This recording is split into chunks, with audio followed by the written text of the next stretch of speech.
Hello, and welcome to this evening's dev stream. For those of you who are new, welcome. I am Martin Pokington, and I run a small software company in the northwest of England called MCube Software.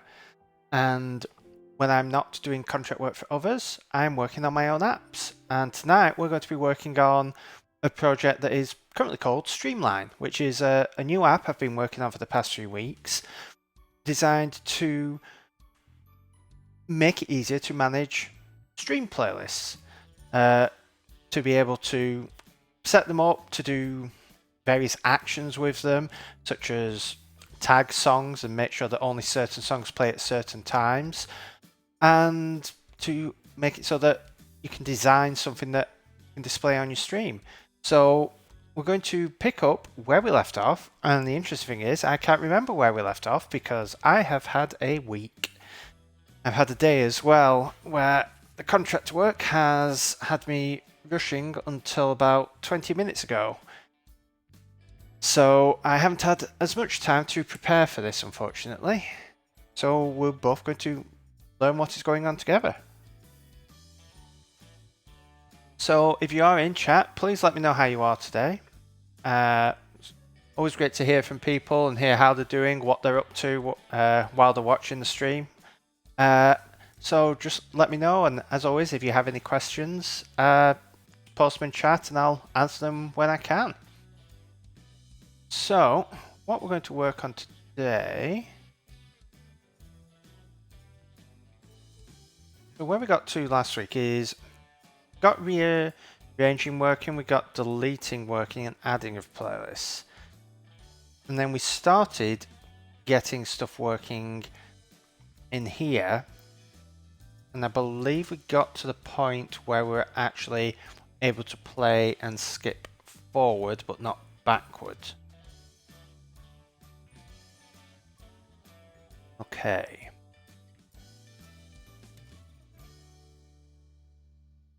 So this is loading from disk these songs which are from my stream playlist. So I think we need to work out what exactly we want to get done today. I think the first thing is we want to get our data model fully working. So update data model. So on the Coppice dev stream on Monday, I actually extracted my model infrastructure out into a framework. So we're going to add that framework in and get that implemented and working. So we should probably do that as two separate tags. Create read data and data model.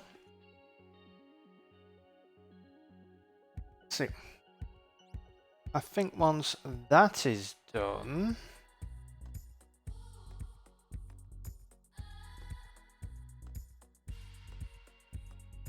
I think we might try getting this UI looking a bit better,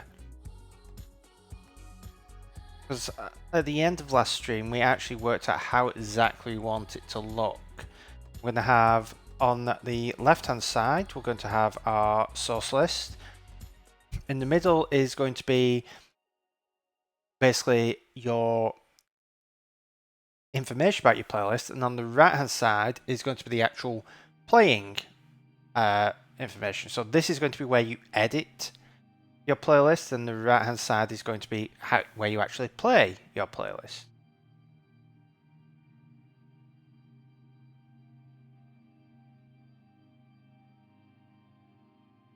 So we'll and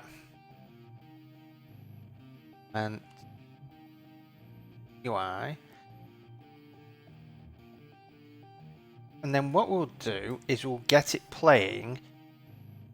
Try to get it playing, but playing as a shuffle. So we'll get it where we can add our stuff here, and then when you play over here, it will actually create it and shuffle it, and you'll be able to regenerate the shuffle and so on and see what is playing. So shuffling, or do we?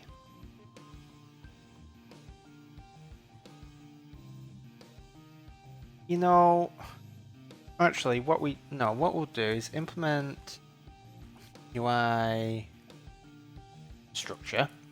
We'll get the UI structure in, but then we'll get the editing API for specifically for editing these. And what we want to do is to be able to add stuff in. I don't know if I'll allow editing like title or artist or album or whatever, but you will be able to add tags. So we will get that implemented. So implement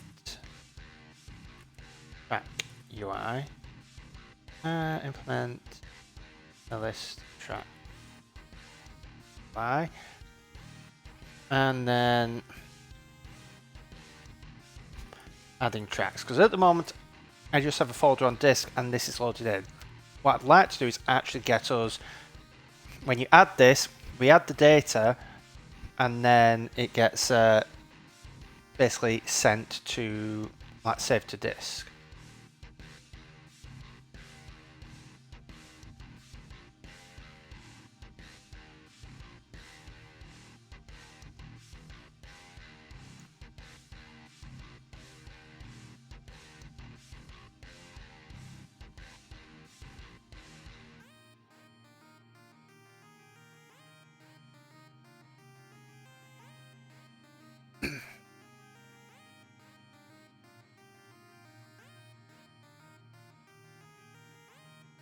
Alright, so our first thing is getting M3 data integrated. So what we need to do here is,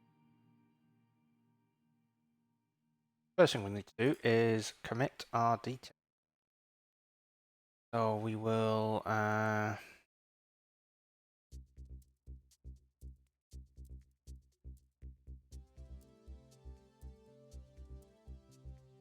yeah, up so I can spell. I meant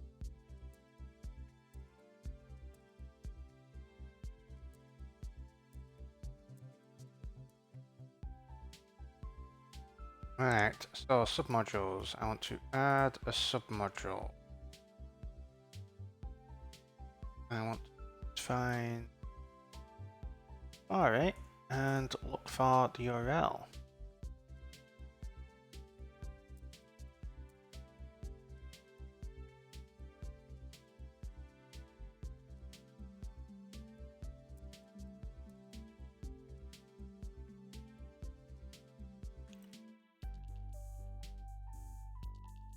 Let's work out.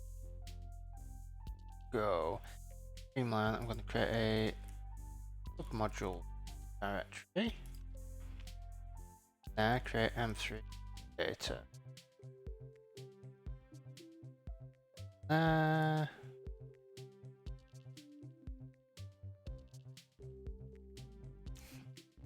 Module. Okay, so that is now added. What we should be able to do, open this in Finder, see that it has now imported it here, and we can add this.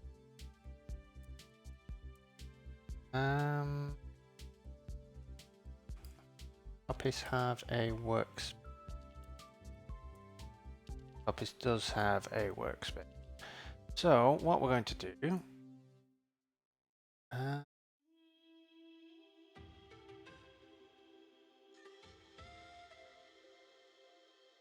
is create a workspace.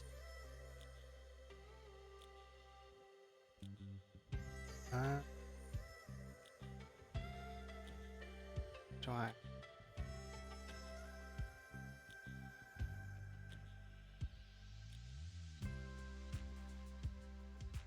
Apps.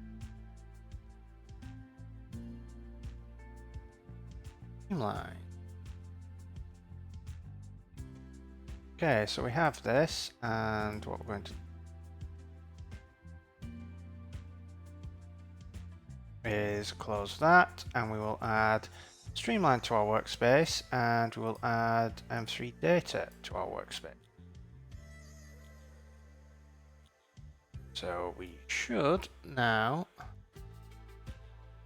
good to go.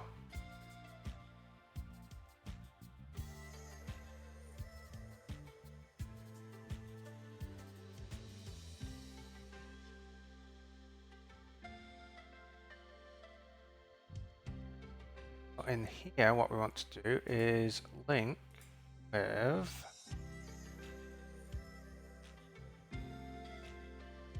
data, and we also want to add our copy files, copy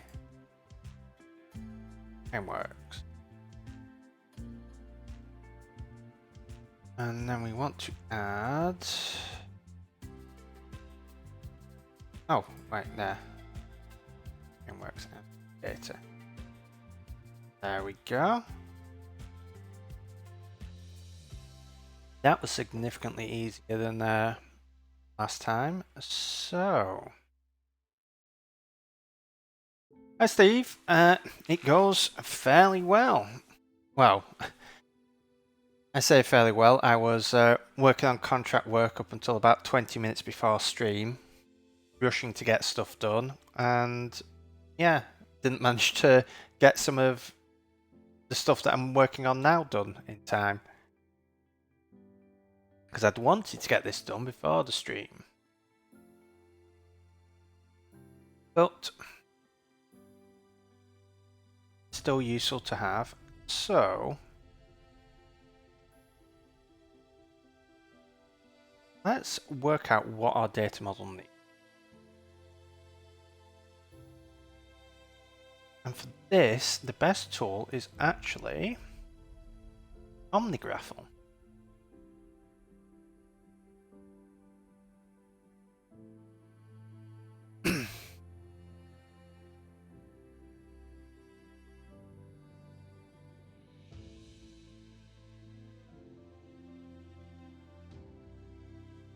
Let's just resize that a bit.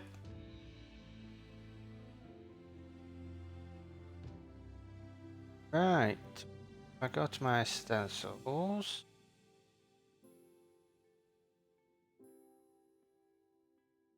So, what entities are we going to have? We're going to have a playlist. The playlist is going to contain a song.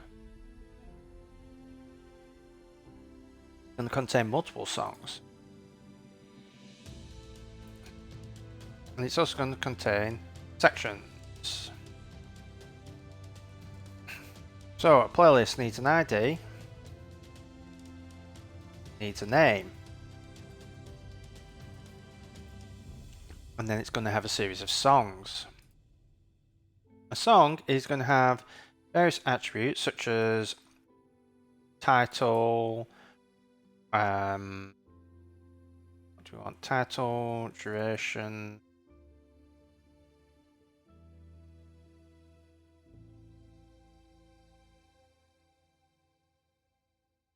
artist, album, beats per minute, genre,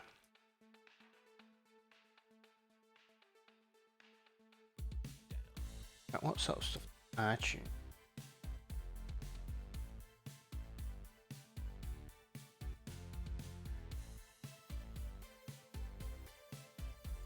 Yeah, be a good one to have in.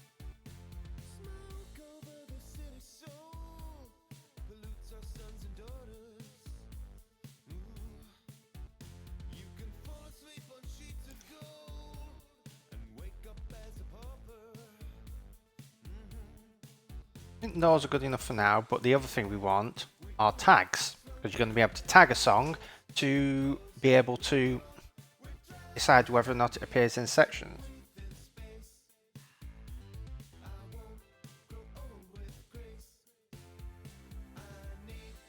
So a section is basically just going to be something that has a predicate. So what do you want to include? What do you want to exclude?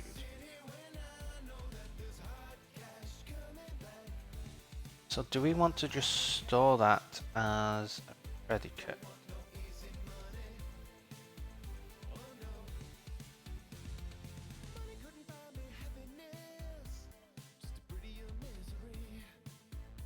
We need predicate because we can always split it out into something a bit more later, because we probably want it to be key, because some key of the song, some comparator, so contains, does not contain, equals, is not equal to, and then value. Now sections, other things we want is start time. That's going to be an optional, because some sections you want to always start at a particular time. Then we want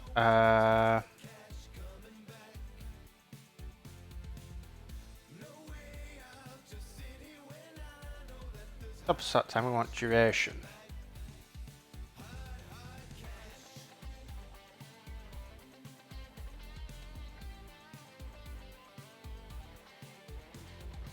No, Steve, I'm not putting together a... this isn't going to be core data, this is going to be using my own data infrastructure. So let's see, it can also be a duration, because you may only want it to last for a certain amount of time, or you may want it to last until you switch to another section.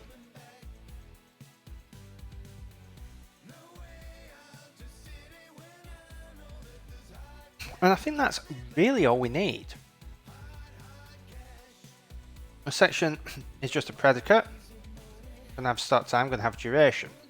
Now there are going to be other things that we need to store. Oh, that's a fair point.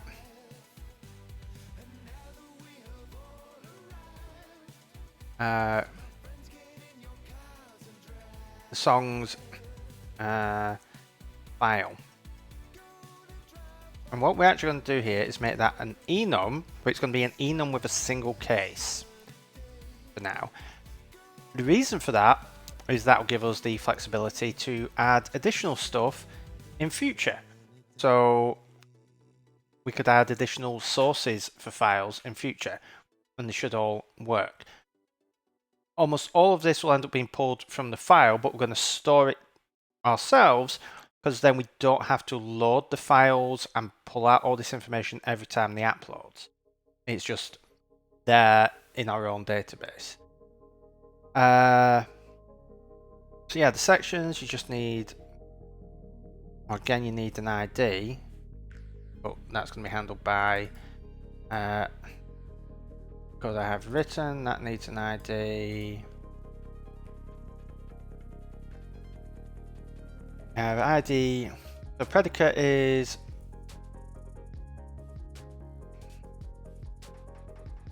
what you include in excluding. Start time, when you're going to start. Oh, you also need a name. And I think what we may do is add a colour. So you can actually colour the sections to help you tag them. The name, colour, predicate, start time and duration.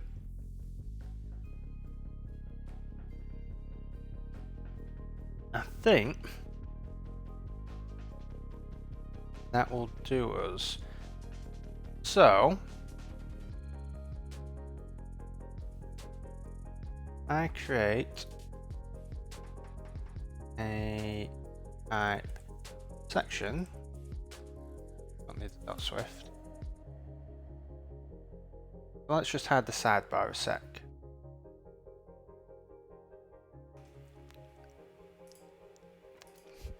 So we've got our playlist, our song, and our section.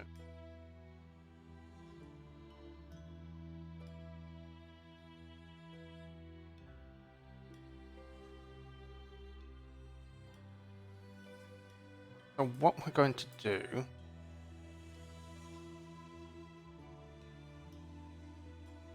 convert this to a collectible model object.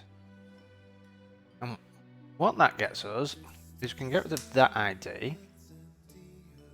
We just need to implement a few key points. Need var ID. In fact, let's just build this.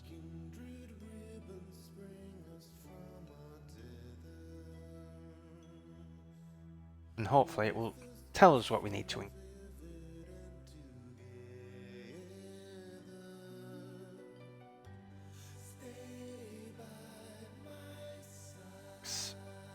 Right.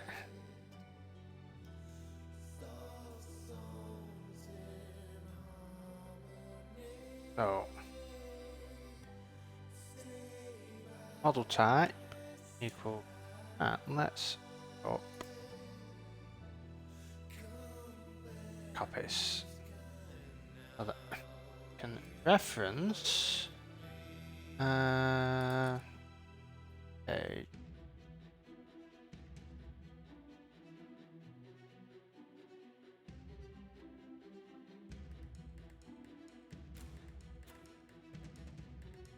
so you can see here, got a collectible model object,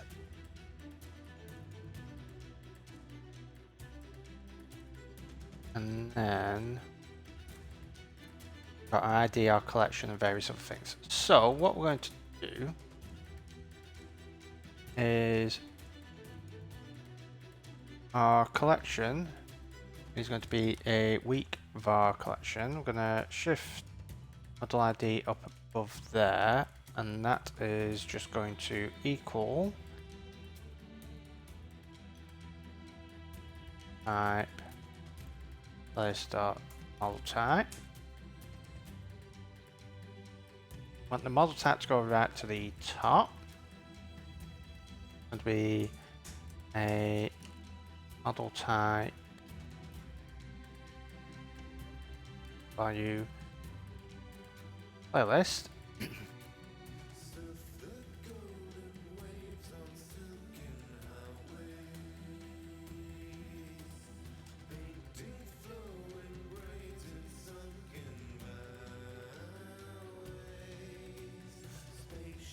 Playlist representation.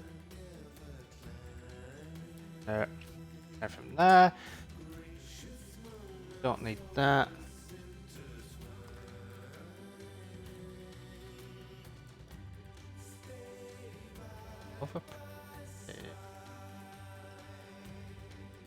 A private set var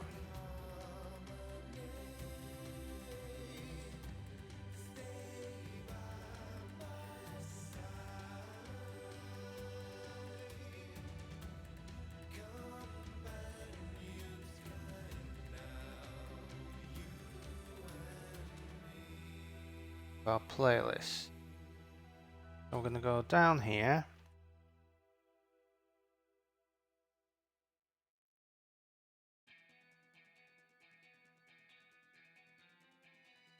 On playlist representation.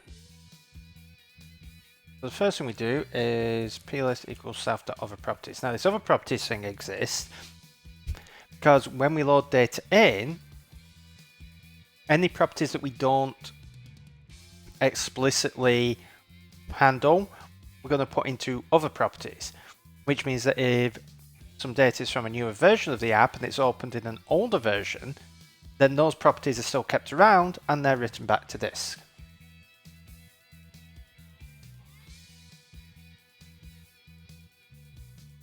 What that means is it prevents potential data loss if you open with an older version. It doesn't completely prevent it, but it prevents it quite a bit.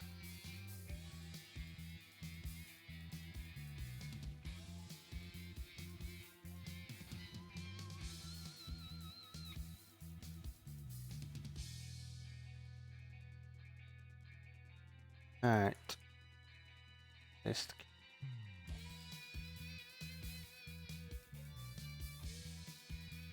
key. it's title. And 2 is plist value equal soft ID station. And the model ID is basically just includes a model tab and the UUID. It's just how we uniquely reference stuff. So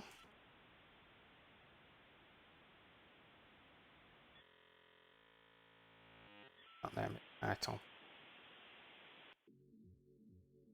Dot raw value. Dot name.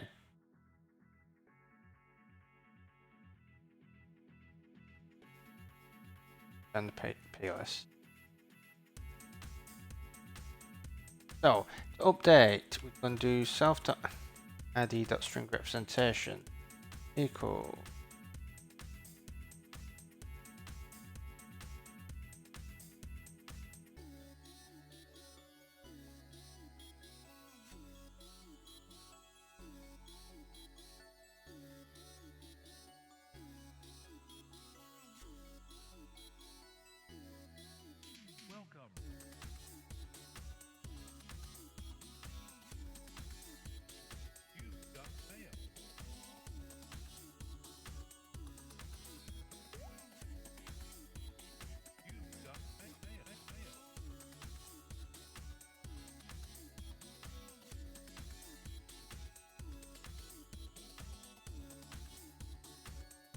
copy paste this over from Coppice to that title. Try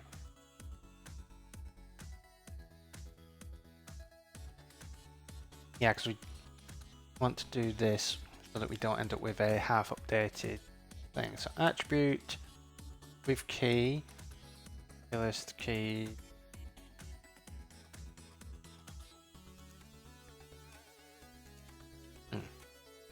that point to make that plist key. Got raw value, and then I can do key dot name. Don't know why I keep calling it title. From plist.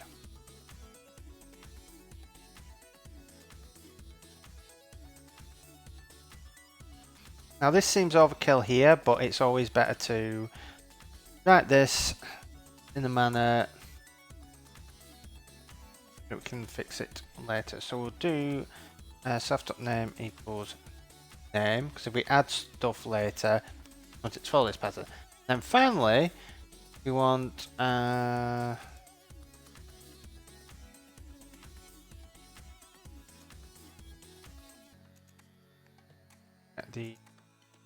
plist keys self.other properties equals our plist. We want to filter our key, know the value,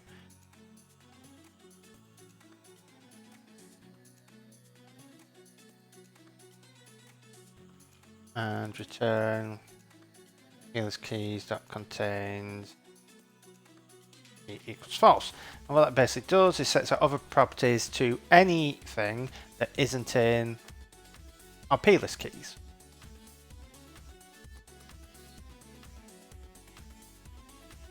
So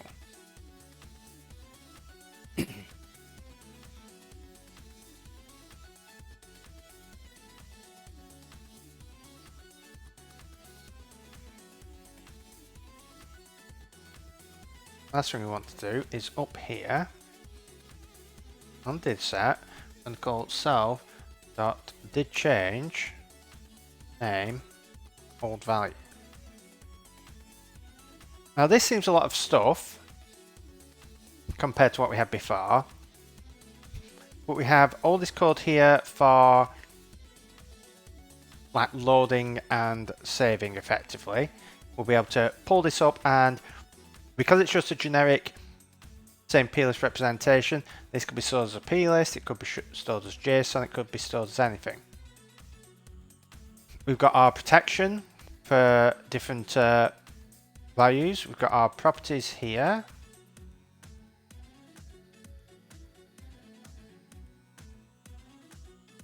Got an ID, got a reference to a collection, got our type, and we've got this here, which did change a null value. Now, the reason we've done all this will become apparent later. So let's do the same here.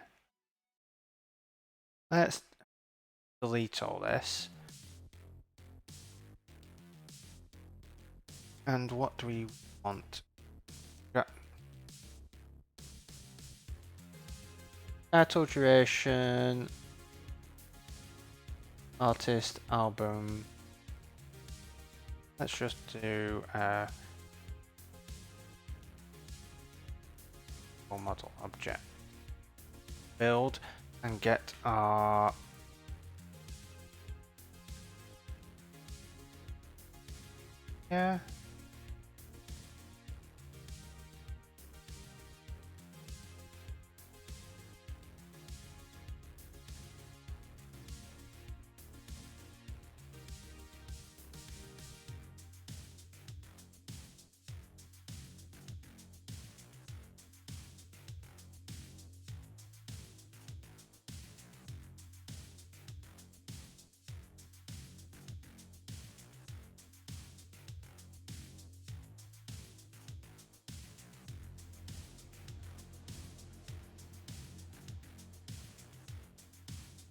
do the same again. Equal model type, raw value, song to equal a ID.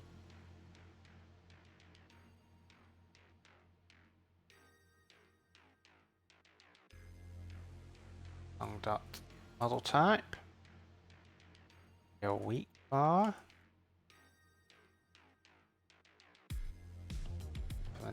That. We've got our plist representation, and we've got update from plist representation. You can see now why I wanted to do this off stream, because doing it once is fine, but doing it multiple times, not. But I promise it'll be interesting. Each per minute, I'm assuming it's going to be an int, but we can change that later. Var genre going to be a string. For year, I assume will be a string.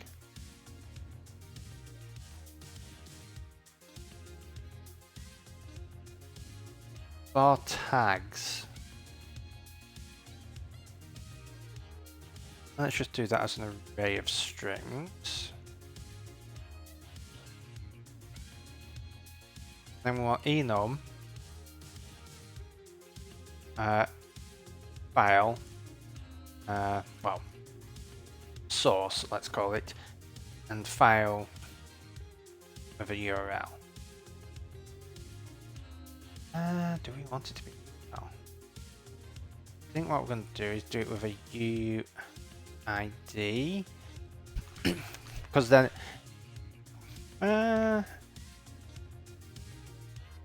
let's just do a URL for now. We'll do var source.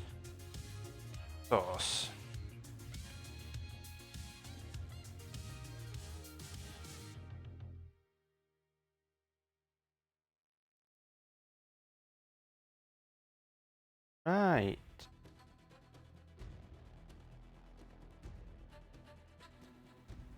So again.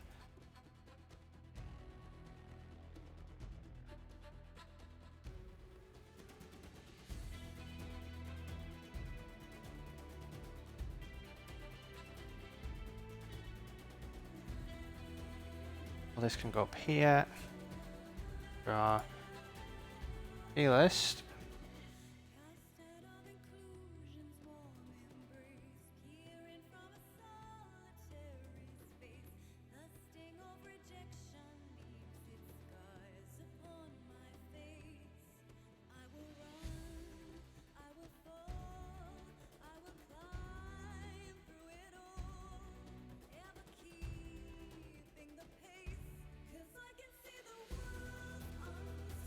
Right, I am going to do a trick here. This is one of my favourite tricks in Xcode. So you just drag, you hold Option, you drag down, and you do a column select.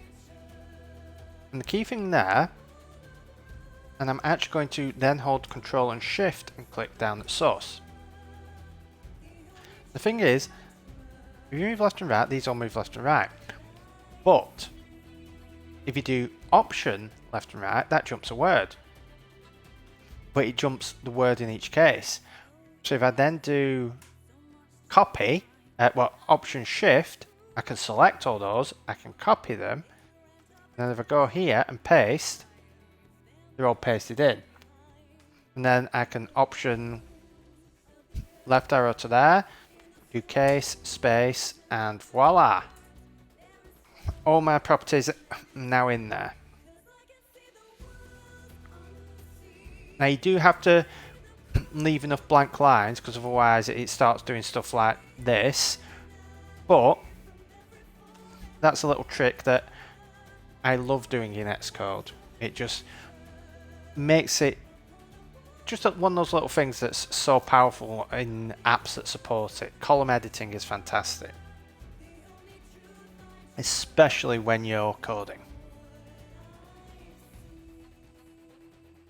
So what we're going to do now is actually we could do something similar.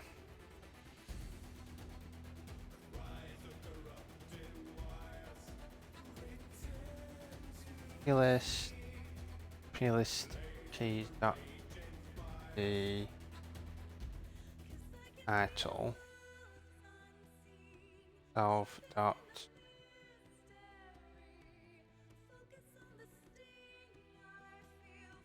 value. Also have ID plist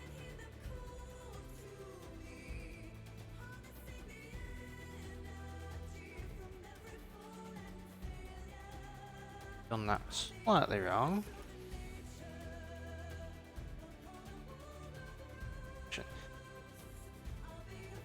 B ID, want to delete that and do dot raw value.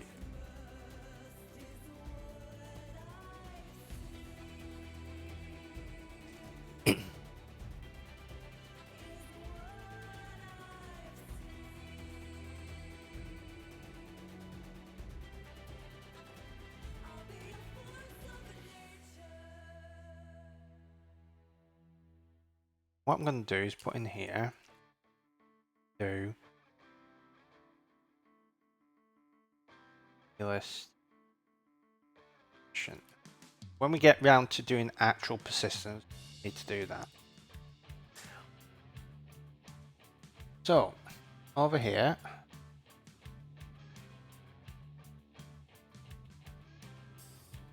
should be able to do similar thing again.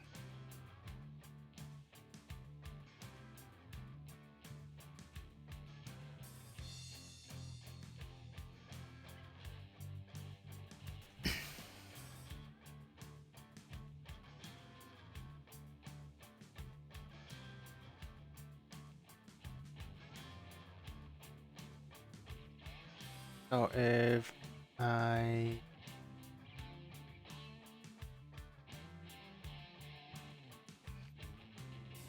copy that, copy this as well,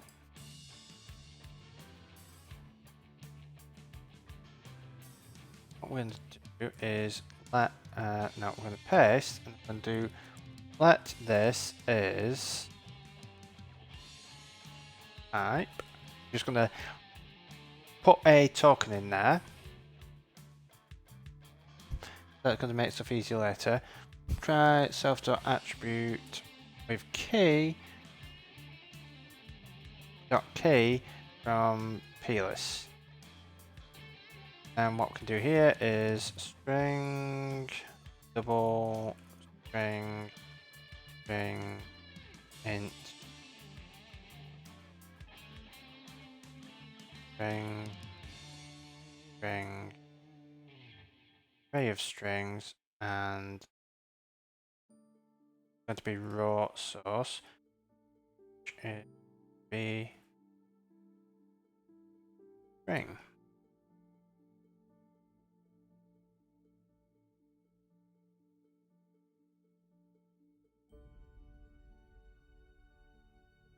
And then what we can do is set value.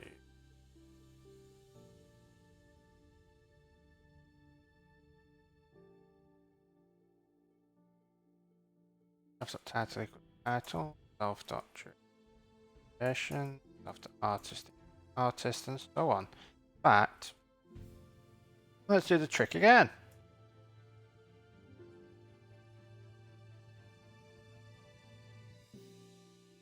That was far quicker. As I say, column select is fantastic. We just want to add a to-do handle source.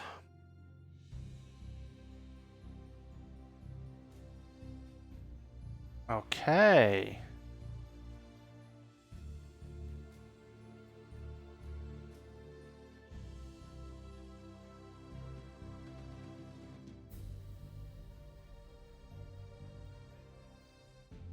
Bad point. No.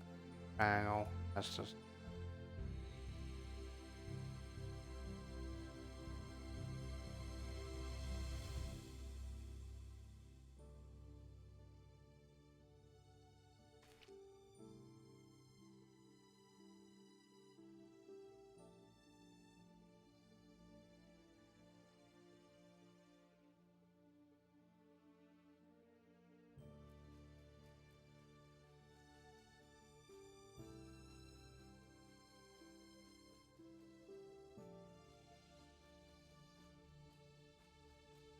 That's a fair point.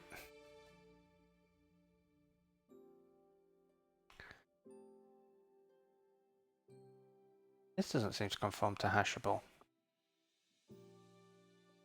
This not conform.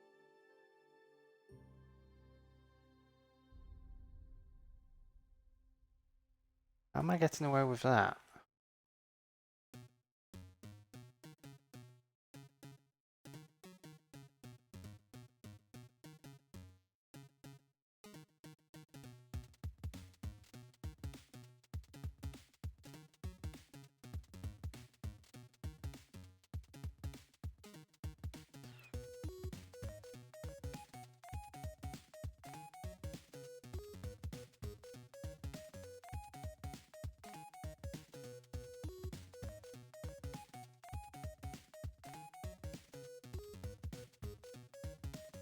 Oh, because they conform to NS object.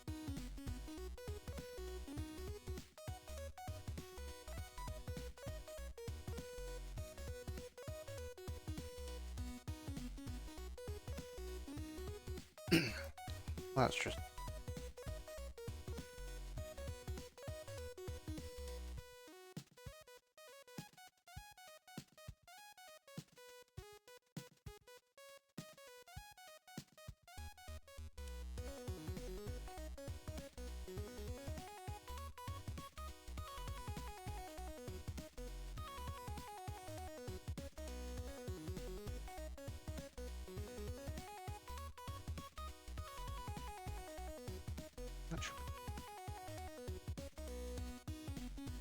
Yeah.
No, because I'm going to change all that in a second.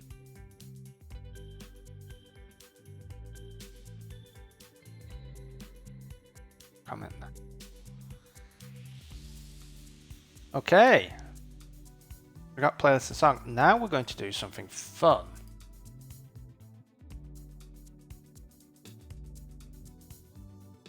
So what we're going to do is I want to find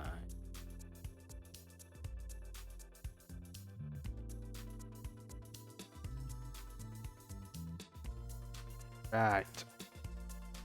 The song is going to have a playlist. So this is where using the code I've written is really cool, because how do we make a song have a playlist? Well, the way we do it,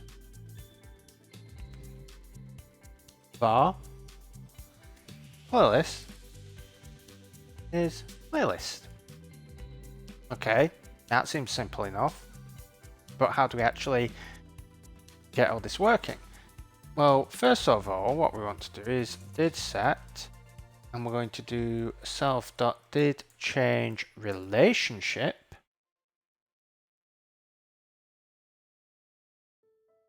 Actually, before we do that, let's also bring up playlist. Got our properties, let's add relationships here.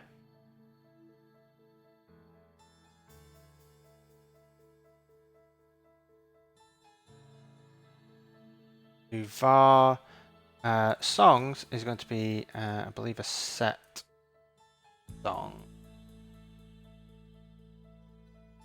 Yes.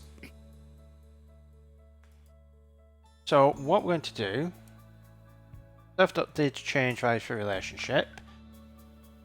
The relationship is going to be playlist.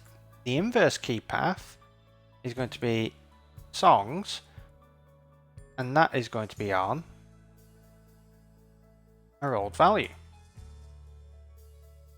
Okay. Then we're going to do one other thing, which is add model object reference here. That has turned this into model object reference. What does that do? Well, that's a property wrapper here. And what it does is, rather than us storing the actual object, we instead are storing the model ID. And what this will do is that when we need to get it, we'll actually fetch it. Now, one thing we need to get is the model controller. So what we need to do is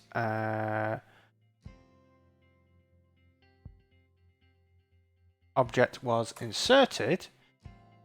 We're going to do self.$playlist.modelController equals self.modelController. This is something that unfortunately we have to do. We also have to do object was deleted self.playlist.modelController perform cleanup. What would be nice is if you could have a model object reference reference the object that it is in, then all of this becomes unnecessary. But unfortunately we can't, so it is a little bit of boilerplate there. But what this means is that when you set a playlist, we're not storing the object here, we're storing the model ID, which is great because that allows us to fetch it again and again whenever we need it. This here is registering the change, which again will be important later. But what about over here? We've got a set. How do we actually deal with this? Well, this is the even more magic bit, because what we're going to do is just return self.relationship for playlist. And what this does is we want a relationship of t of some type that's going to return a set of t. We want to pass in a routable key path. Now this is one of the few things where I've enjoyed using generics, because the way this works is it says, okay, I'm returning this, I'm returning here, and it gets t from here, which means that it can also complete that as playlist. And what we do is we get the model controller, and if we can't, we just return an empty set. Then we get the collection, and then we call objects relationship on the inverse key path. And what this does on this collection is to go through them all, search the inverse key path, which is playlist, and see if the ID of that playlist matches the object that called it. It's great. It's one of the best bits of code I've written in a long time, this whole relationship stuff, because if you exclude this bit of boilerplate, you got that, and it handles relationships for you.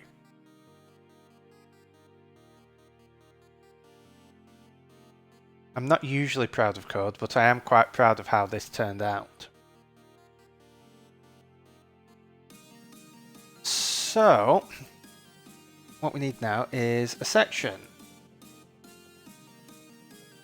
I'm going to do final class section is a collectible model object, static for model type, no value, section.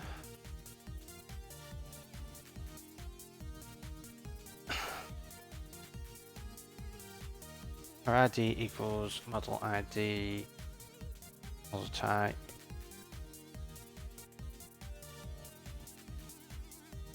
Now the rest of this does have boilerplate that I'd like to get rid of at some point, but it's kind of hard to do. It would have been easier to do in Objective-C potentially, but unfortunately in Swift with all the compiler stuff, it's a bit more boilerplate, but you can use the compiler tricks to reduce the boilerplate in other ways.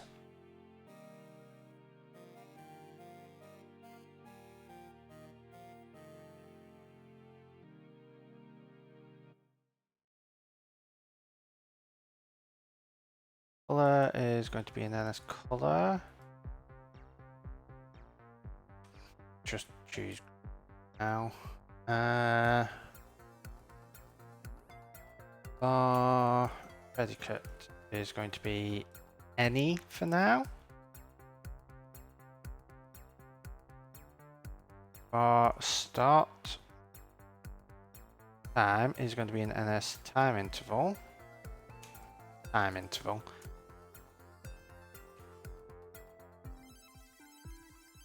Bar duration is also going to be a time interval.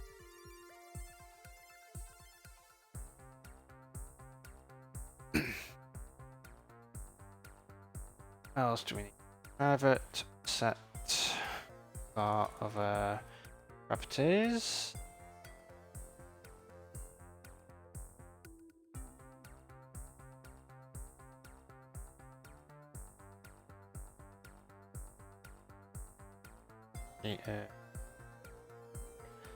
And we just want our plist stuff. Copy paste this.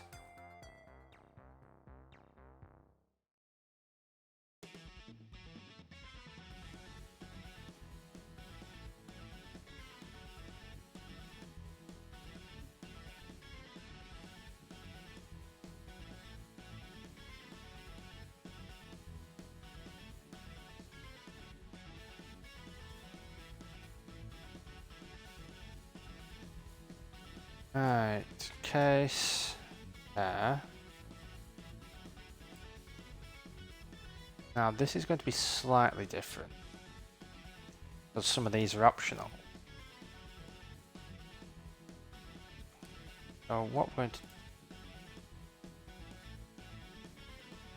want plist, not want to paste, plist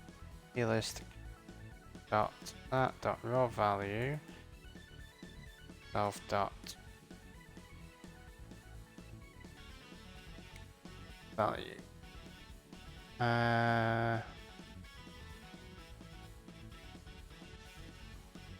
But what we actually want here is if let start time equals self dot start time.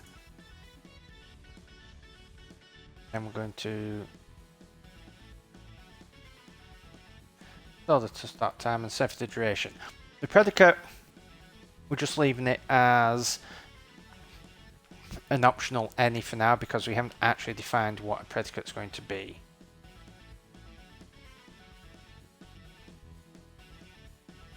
Go there, and that bit is done. Maybe copy paste that. That of an NS color.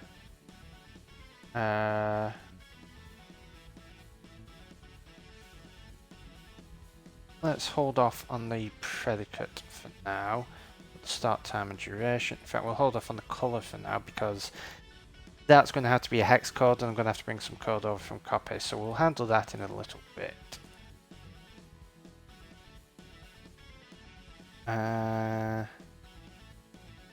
Now, we can't use this here because these are optional. So what we're going to do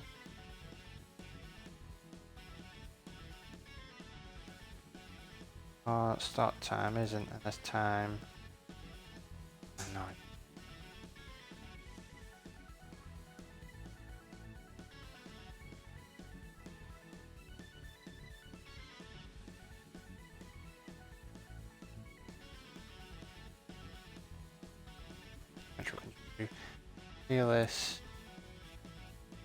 This dot start time dot raw value as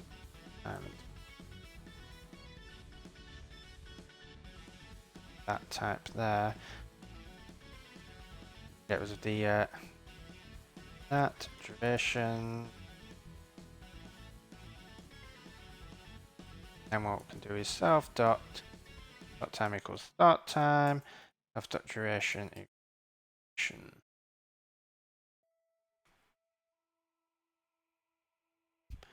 So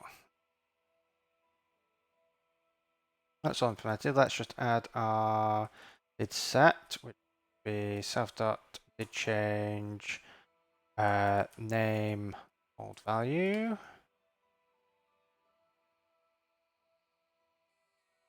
Actually, we could do our trick again. Drag down there. Option shift left right to that, and then we'll go here. Go like that. Did set self dot did change slash that. Old value is old value at there, and then we'll just like that. Dent.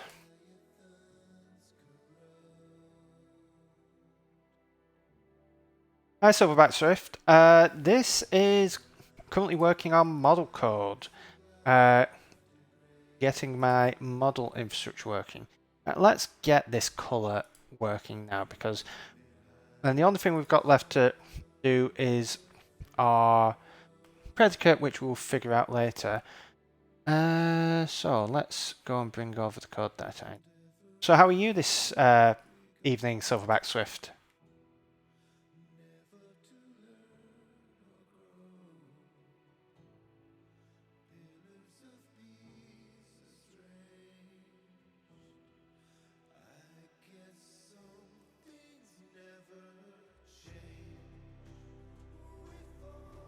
Right, so we bring this over. This conveniently gives us X colors.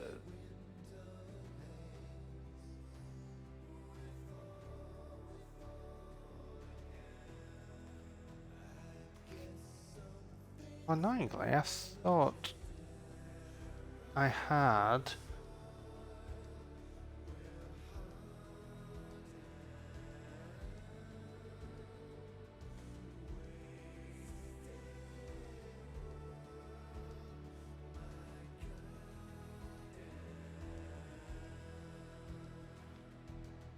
Oh, it'd be a getter.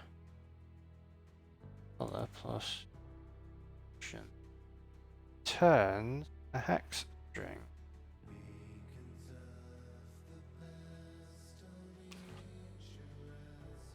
Yeah, this is a side project that I'm working on these evening streams. It's an idea I had for a music player of sorts. One problem I have with running through music is, one, it's running through music, so everything has to be set up to work correctly, but also the shuffling isn't as good as it could be on my playlist. I would like it to shuffle, but at certain points not include certain songs in the shuffle. So about 10 minutes from the start of the stream, I would want it not to play anything that has vocals when I'm usually speaking during the intro, whereas it's generally fine later on. So I'm building this app that you can drag some music in. It will create a playlist that can be shuffled, but you can add sections to it where you can say exclude or include specific songs based on the predicate. There'll be other features as well, such as the ability to temporarily duck the audio, hopefully like integration for like shortcuts and Stream Deck and so on, and also a customizable playback control, so you could do like a window capture of it to bring it into a stream. So that's effectively what I'm working on. It's just a nice little side project to help me learn a few other bits and pieces, and it's a tool that I was wanting to build for myself, but it's turned into something where I'm probably going to end up releasing it on the App Store. So I am curious where my hex string property has gone, because I was certain I had one.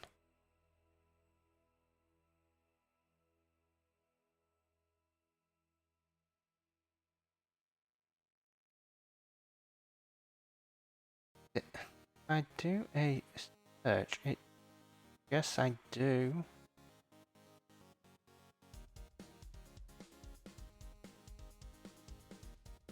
But then it only finds it in the initial.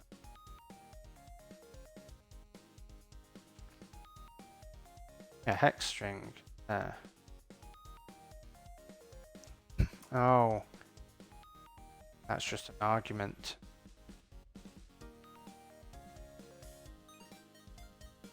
Okay.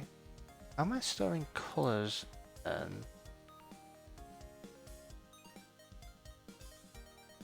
Do I actually store colors anywhere in Coppice? That's a very good point.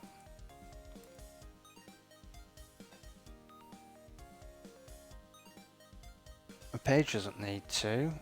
The folder needs to.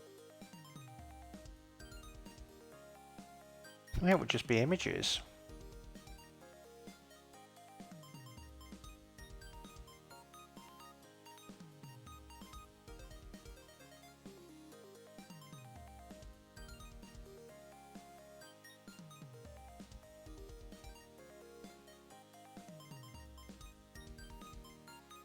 And this color has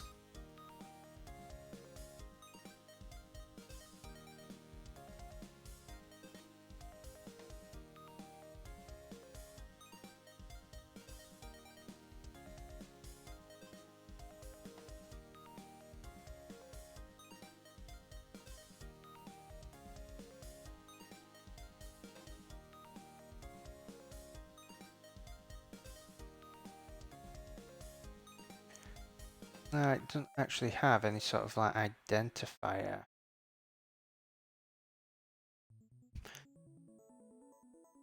I guess I'll have to use this identifier.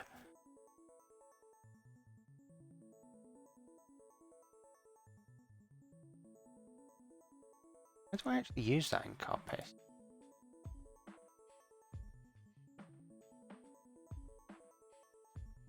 Nowhere. This. Text color picker and the color option.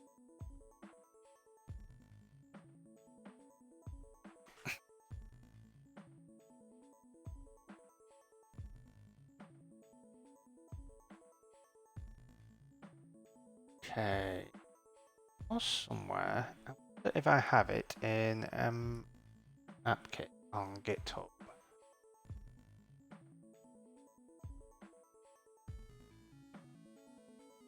M3 AppKit. What sort of hexadecimal string? Right. AppKit. Let's port this over to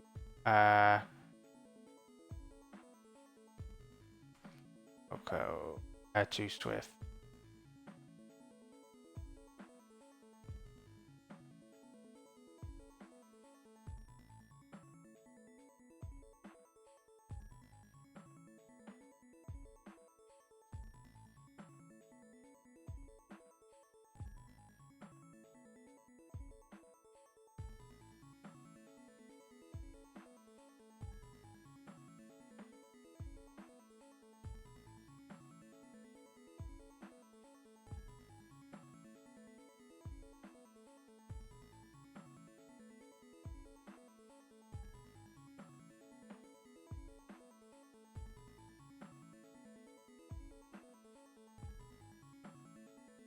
Then X.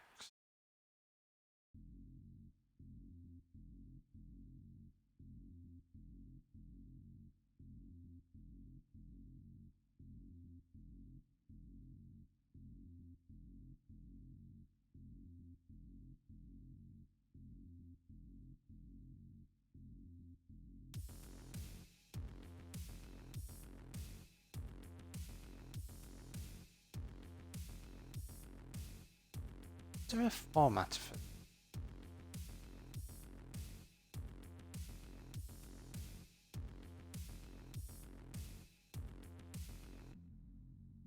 It's something like NS number format.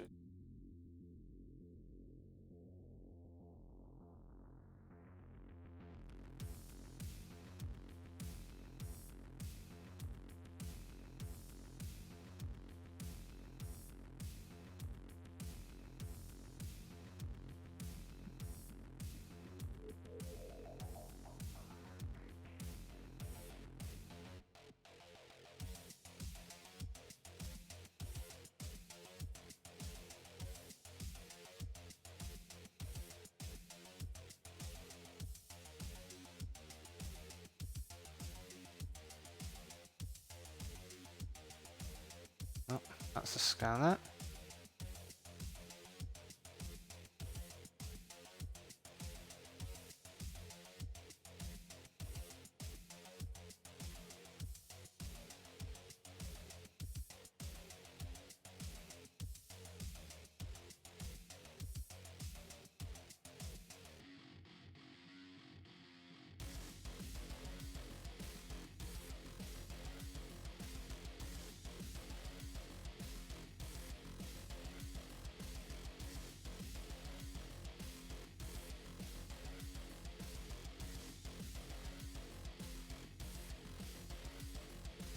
Okay.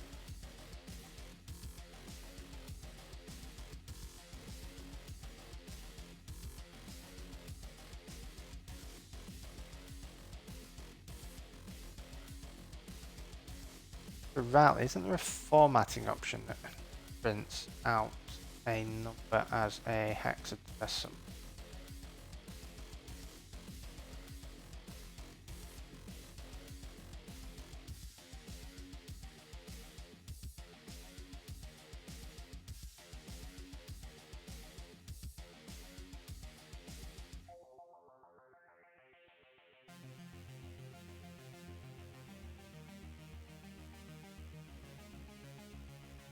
think like this.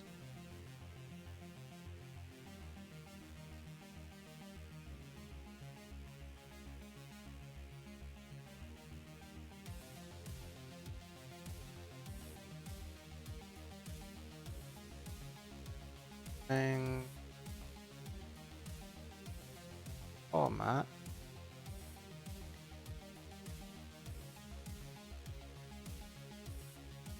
I want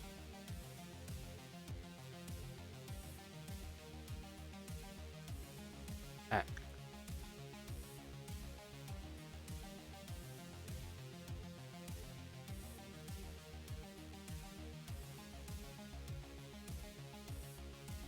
Okay.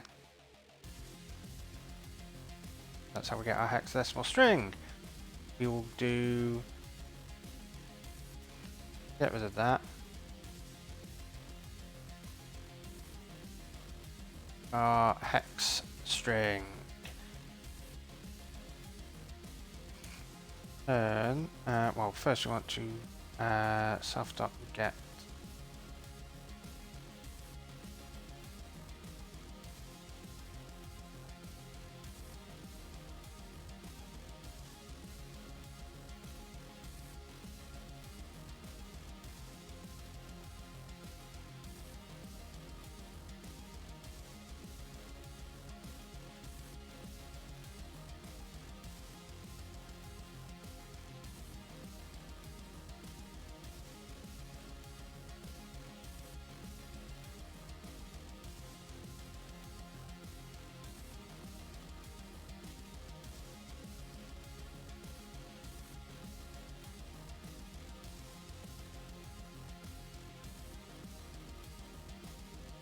self.red. Okay, so you can do it now.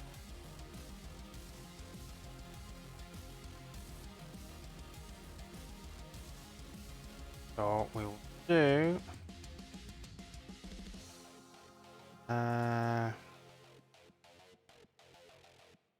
can return string format. Going to be syntax x x, and it's going to be self.red component times 25 put 32 integer.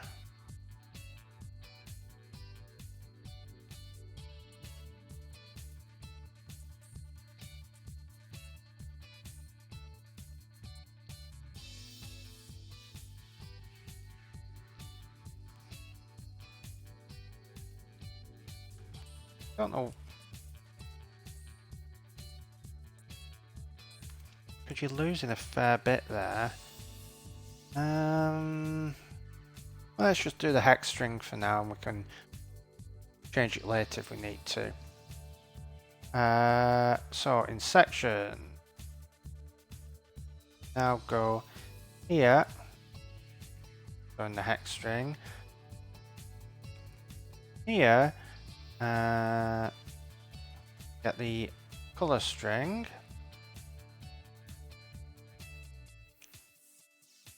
And then let our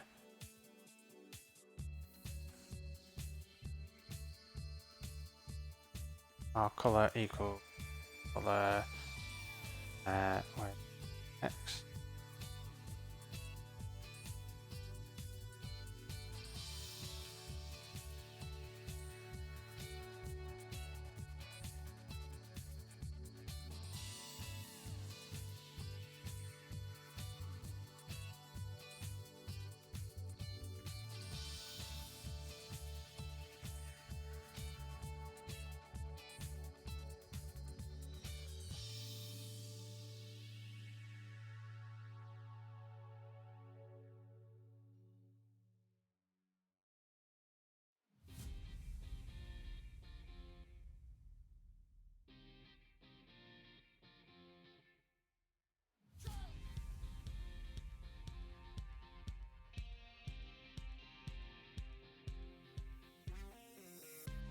If that color equals color, self.color, color.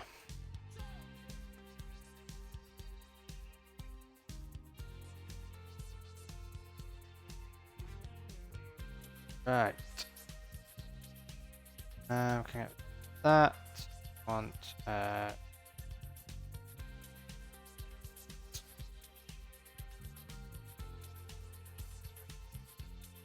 okay, and then we're going to do a similar thing here to what we did in song. Copy paste this to speed this up.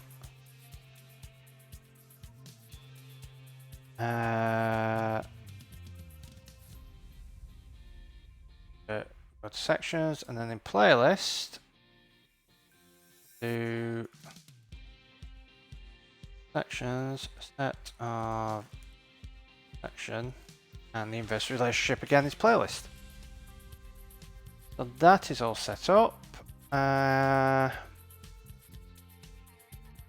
have up here, oh, we need to do all these.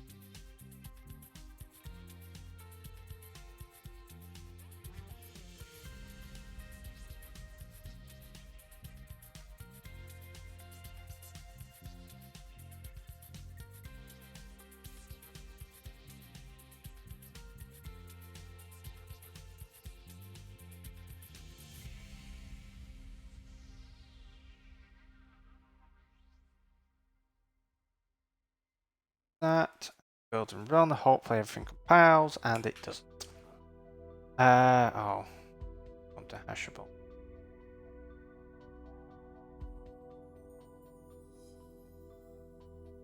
Bottom.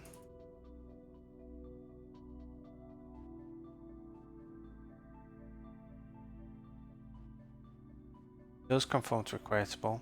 Oh, no it doesn't.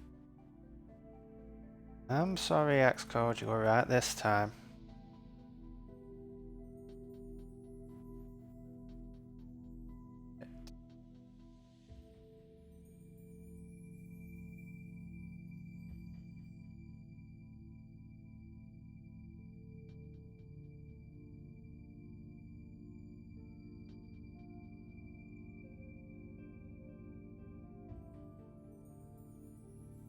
Okay. So we've got all of our things done there. Now what we need to do is set up our model controller, and what we're going to do is actually name this.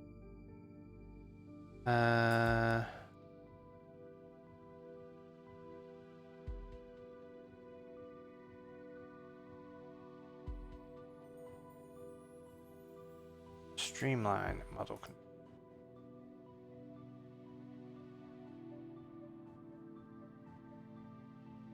And then what we're going to do is probably delete a lot of stuff down here. So what we want to do, this is going to be a model controller. Now model controller has various properties.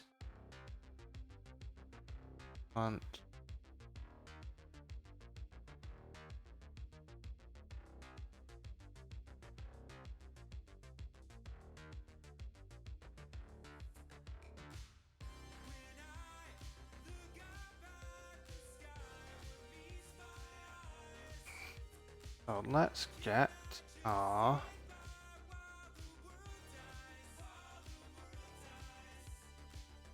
setting selection.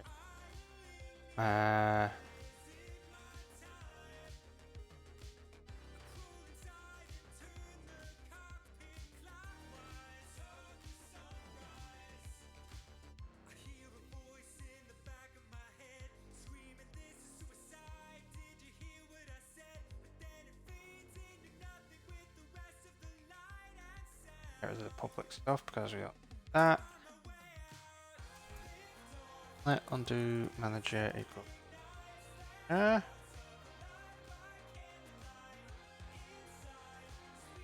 Other stuff to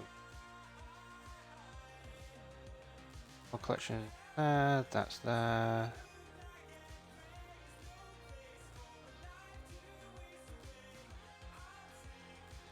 Object for model ID. Object if ID, model ID. I'm going to switch ID.model type, case,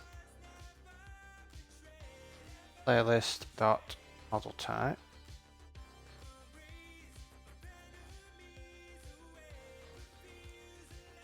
Turn self.collection for playlist self, object with ID. Copy paste that twice. Our multi-edit trick again. Actually, no, we don't want to do a multi-edit. That wants to be song. That wants to be song. I'm going to do a section and section. Now up here, what we want to do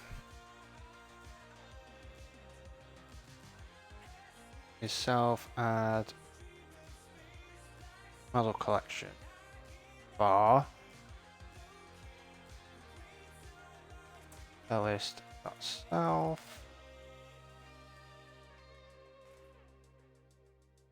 .self. Just realized something.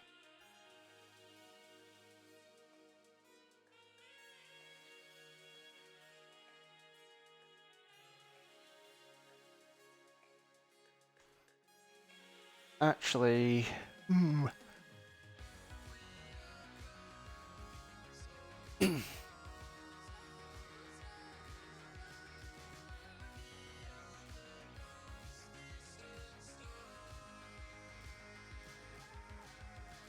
no, don't need to do anything.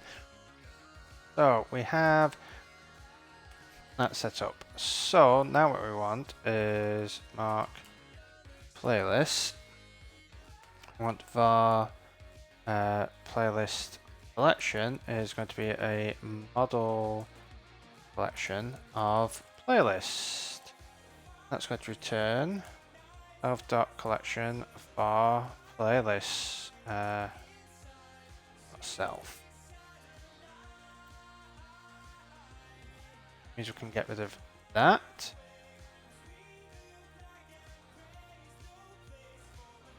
Don't need that.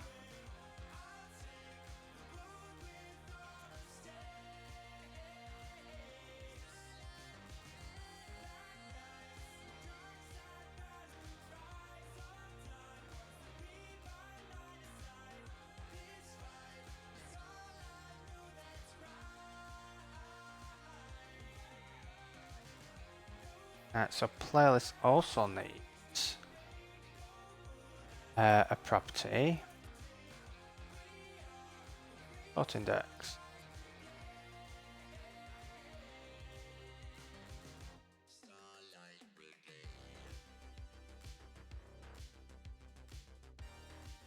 Do this, get our old value, and then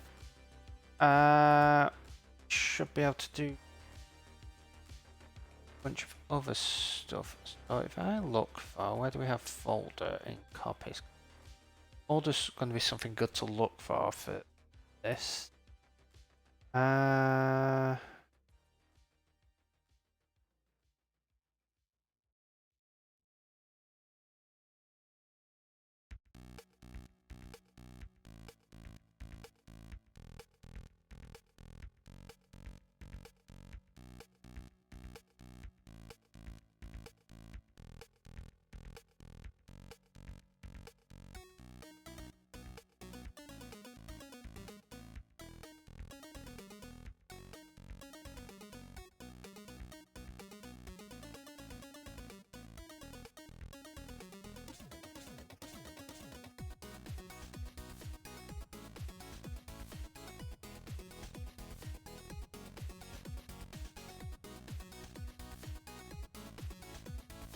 Okay, so what we're going to do, after undo manager, going to net playlist equals, and then we're going to do playlist dot create in self.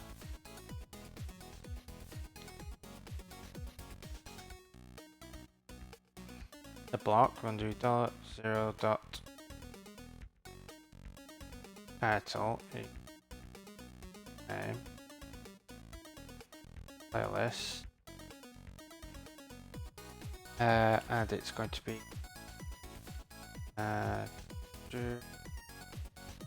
after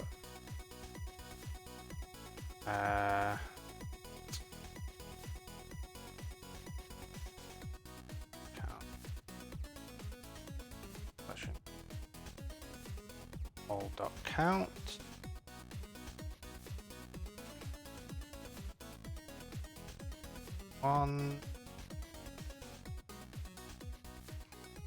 And then what we want to do is where's that sort index?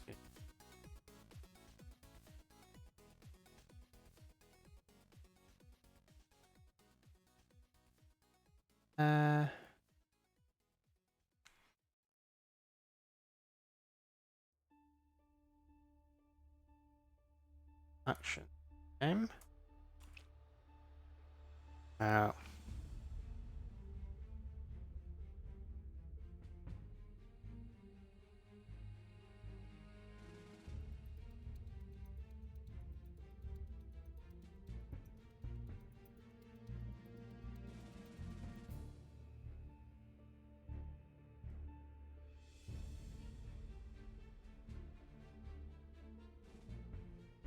That let's use consistent naming with Coppice. Delete playlist.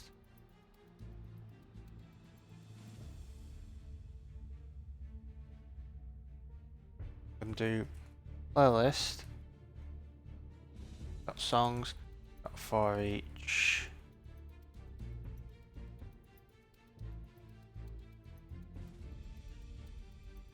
Got delete $0. I'm just going to add this for songs as well.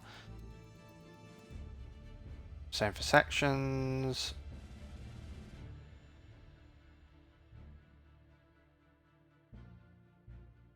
Do self dot playlist collection dot groove no.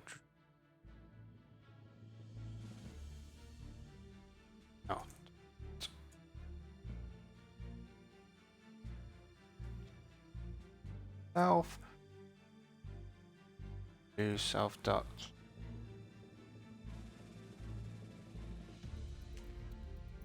manager dot set delete playlist.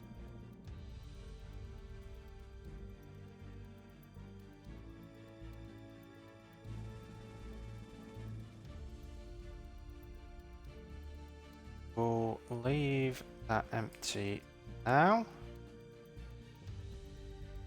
And we just want to do the same here. Our song. So we're going to have a song collection.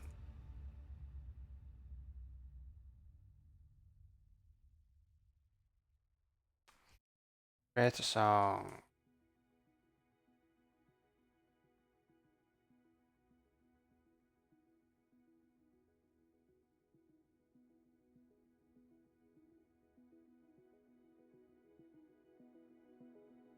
Herald that.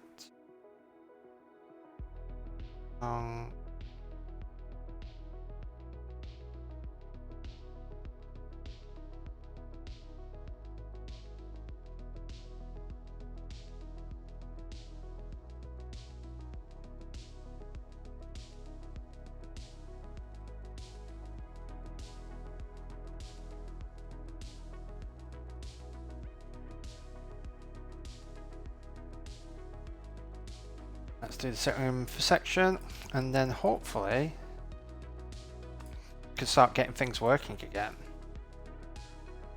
And we can see the benefits of doing all this.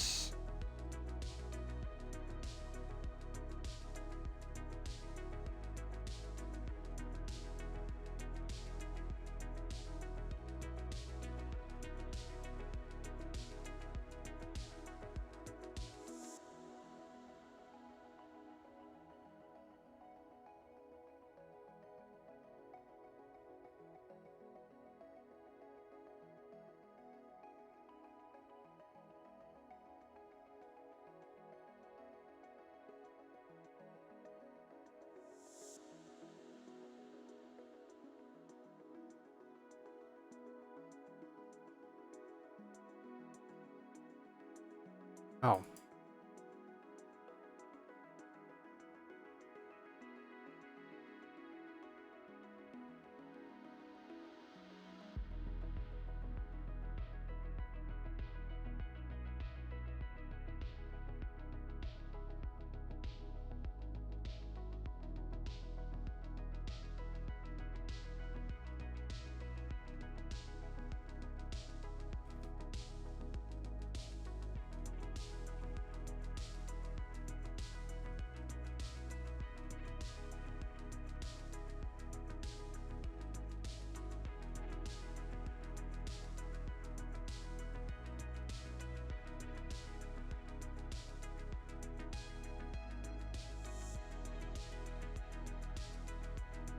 Around, we're going to do stuff.window.undo manager equals line model controller head.undo, yeah,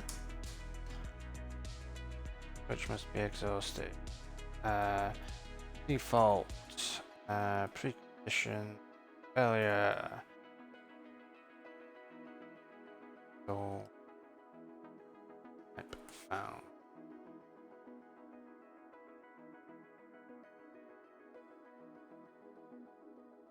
Songs collection.all.count. Collection.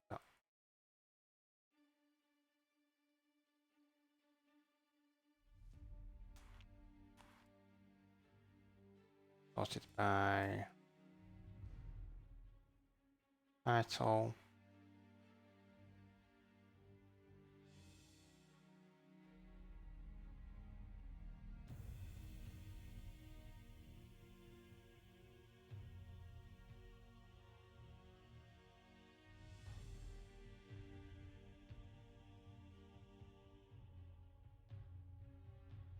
Yes, on the property. Okay, we'll get rid of that.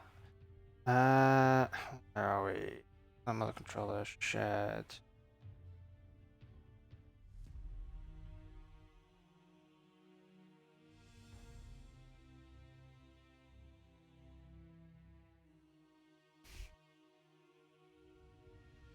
Point. I'm not combined because I was writing the code before combined. So how am I observing?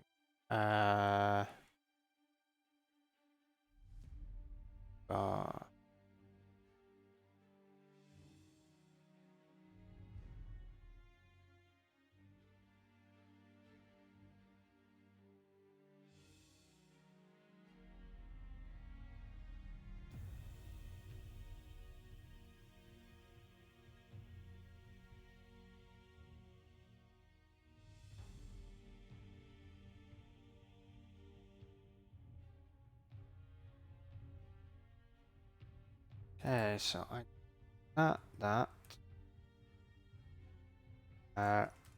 playlist collection. So add observer.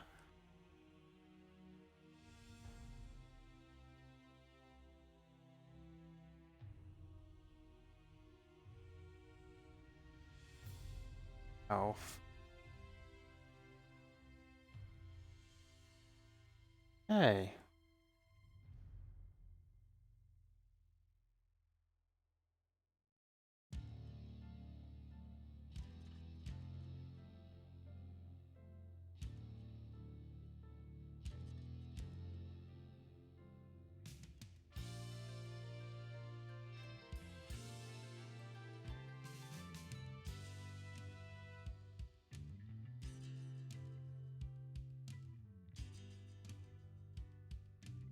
Put data. Tower reload. Okay.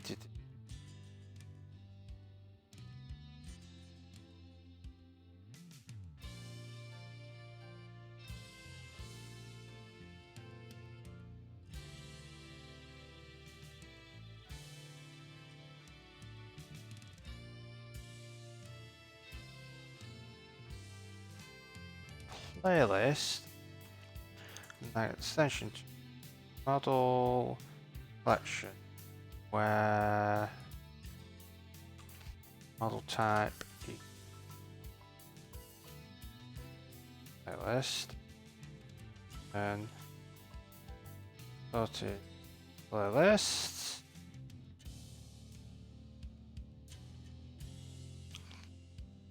Okay, playlist after all dot sorted by $0 dot dot index.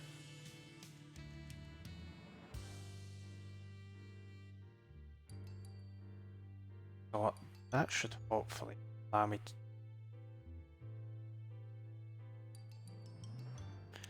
go back here. This collection to all dot count, but here I can do playlist collection dot sorted playlist.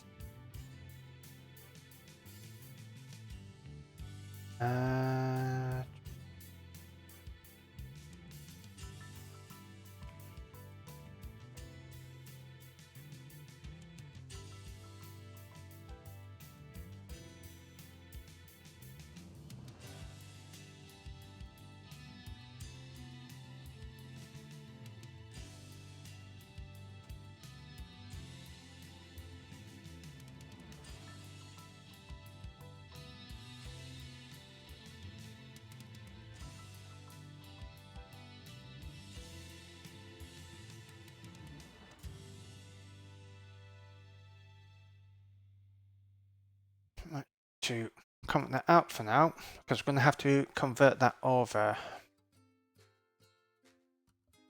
No member subscribers on this observer. Look at actually if combine. It is a bit different combine in that you can add an observer and filter by UIDs, and it will give you the actual change, like whether what key paths have changed and so on. So it's a bit more powerful. I mean, you combine for the basic case.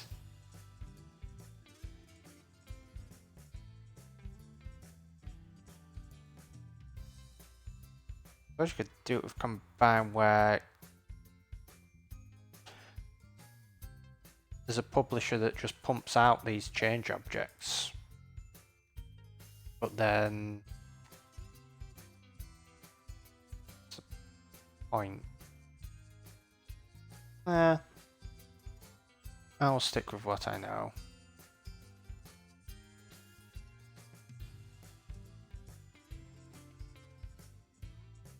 Architectural base.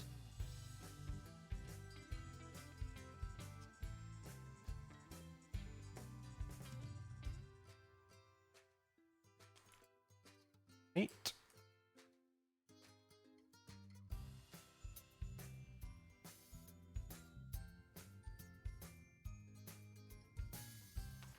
Right. So that. If you check the pasteboard item, because we can actually have implemented it so that you can actually convert to and from pasteboard. So we'll be able to tweak that later. This needs to be list collection dot sorted playlists. Still failing. Why are we failing?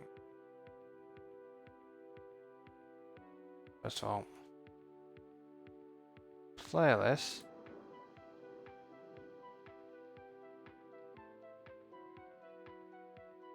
There we go.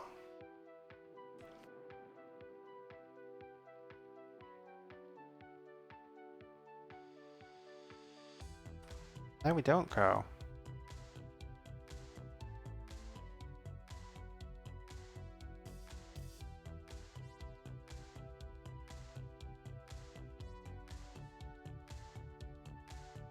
Have different. Oh, am I? Streamline. Am I building with my personal? I'm Cube Software Limited.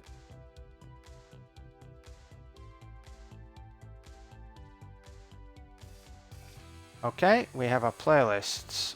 Can we add a playlist? We can. Can we delete a playlist? Can. Cannot currently undo. Right, what we're going to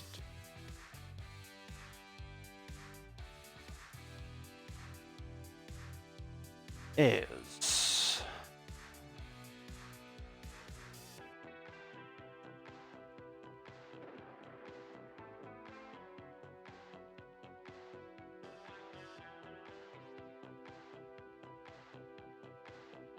not have a singleton. I'm going to get rid of this. This is going to help us in future. In here, pass in undo manager.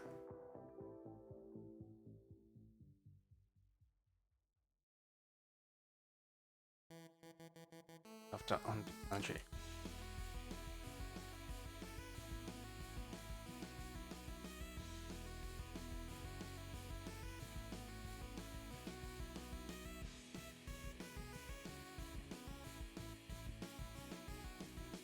And the main window controller is going to have the okay, how do I do this in Coppice? Where do I get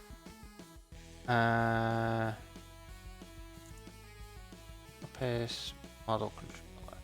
Where am I pulling the undo manager from? I'm passing it in the initializer. Where do I initialize? It'd be helpful if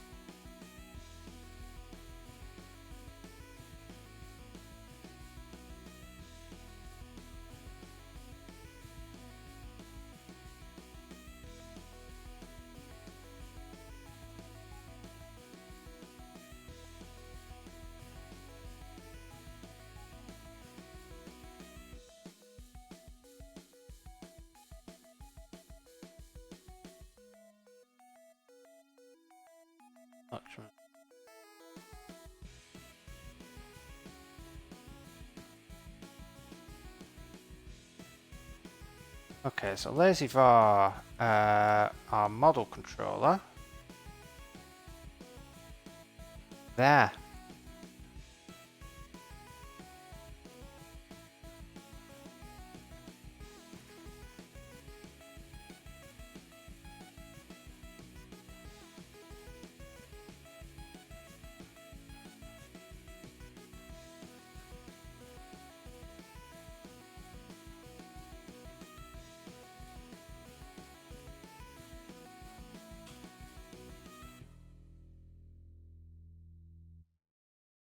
Actually,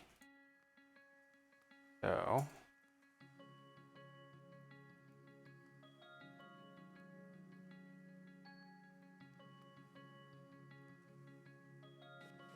a method for turning it on manager.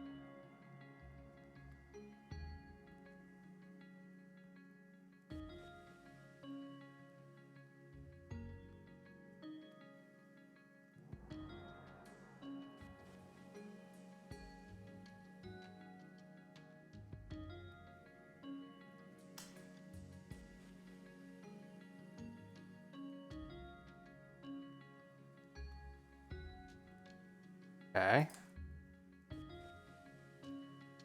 So for now, we're going to keep that. What we're going to do instead is our main window controller.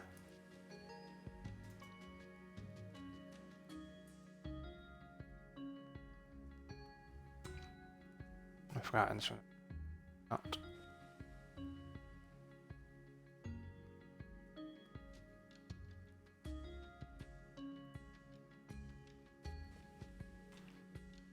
Okay, so the delegate set, it just does not conform to it.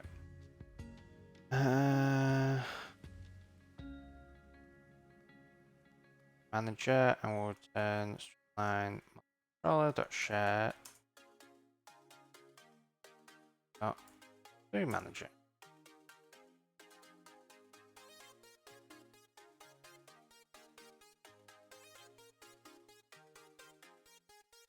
added shared backend. Oh.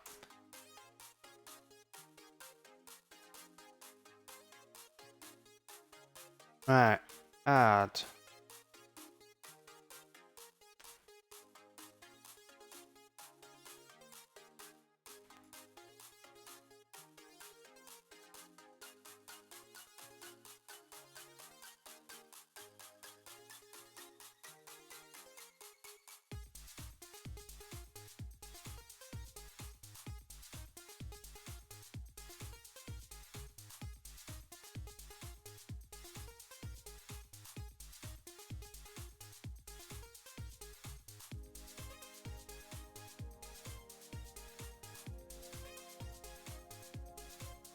Okay.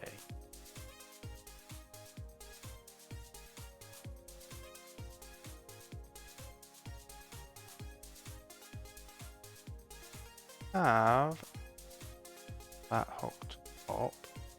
Let's get our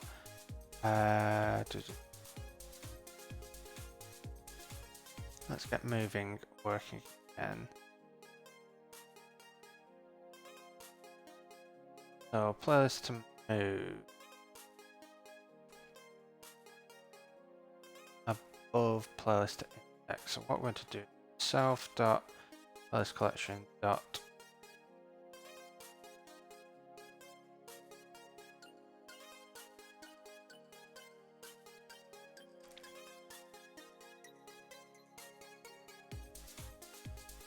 playlist collection dot sorted playlist.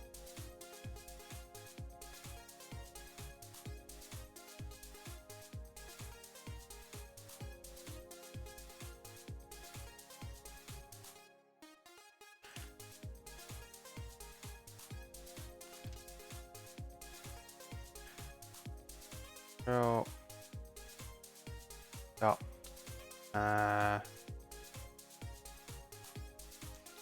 playlist dot count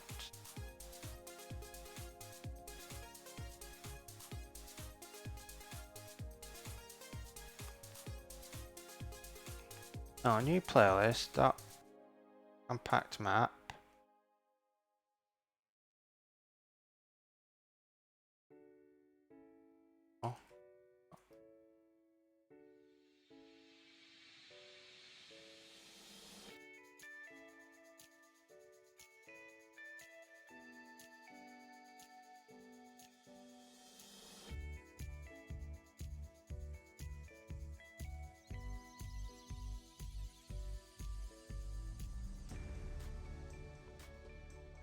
index playlist dot sort index index.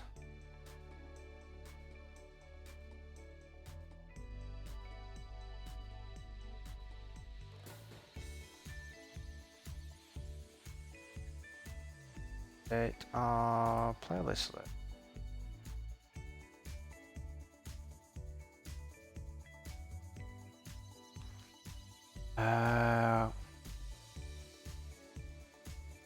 ID dot pasteboard type.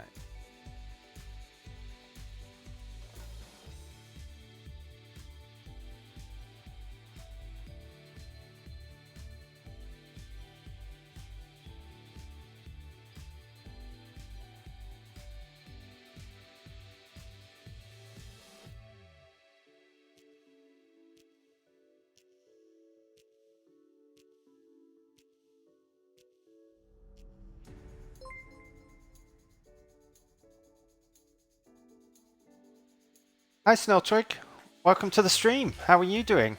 How was your stream?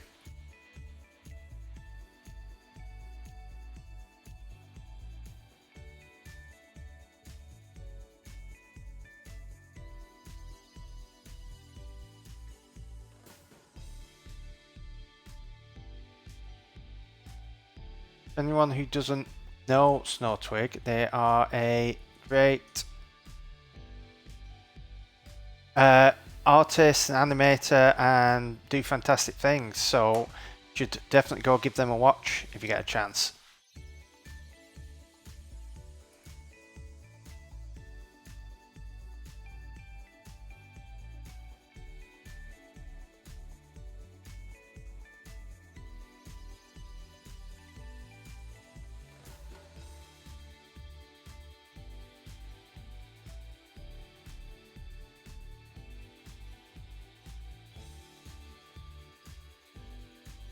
Right, so that is all building. So hopefully our drag and drop now works.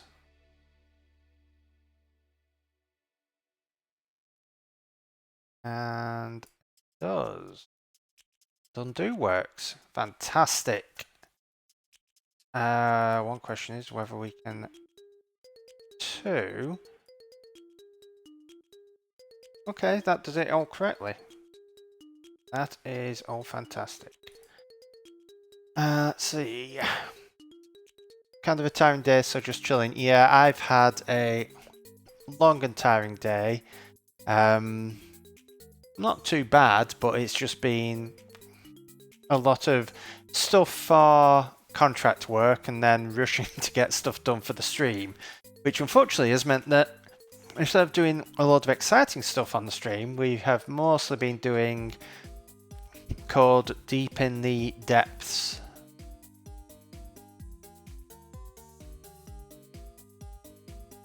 But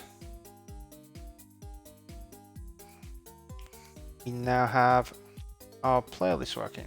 So what we are probably going to do, we can check that off, we can check that off.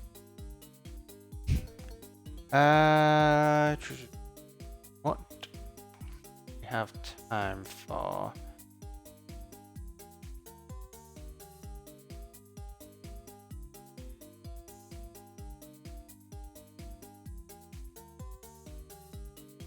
Currently I'm working on one of my two apps. This one's currently called Streamline, and the idea behind it is that I have a playlist of music playing at the moment, but I have to do some annoying stuff to get that set up, which means that once I've finished streaming I've got to undo all that. And also I want something that is a bit smarter at shuffling. So when I have the playlist and it shuffles through, there are certain sections where I don't want certain songs playing. So what I'm doing is building it so where you can create a playlist, drag a bunch of songs in, and then it will shuffle them. But you can also create sections where you say, I don't want playlists by this artist playing during this period. Or you can add tags to them, such as vocals. There's songs that have vocals. And you'll be able to say that, like what I will do for my stream is 10 minutes into the stream, which is I have a 10-minute countdown from going live, you'll be able to have it automatically say, okay, don't play any songs that contain vocals for when I'm doing all the introduction stuff.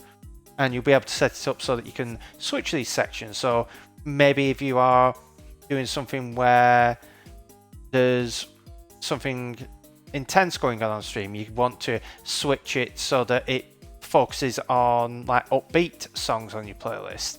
Or if it's something where some just want to chill for a bit, you can have it switch to a section where it will actually only choose slow songs from your playlist. So that's what I'm currently working on. It's just a quick idea I had that sort of developed into something a lot more. And yeah, I've just been working today on getting all of the data working again. So getting it so that we can actually have data in here that does undo, redo, all stuff like that. So at the moment, it just lets you move stuff around. You can rename, but that bit doesn't undo. However, I may be able to make it undo.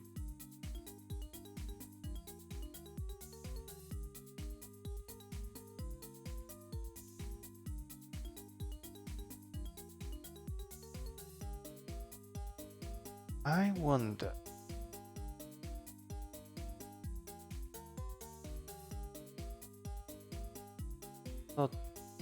Data.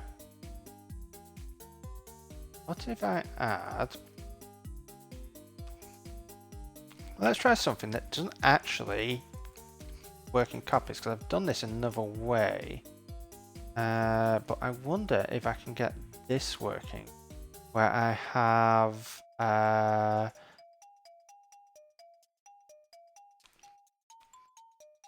a subscriber for the name, and in reload data, what I'm going to self.subscribers.name equals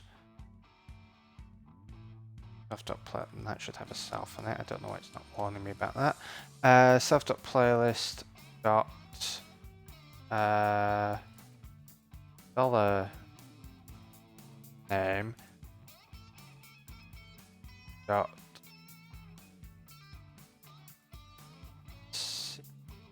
on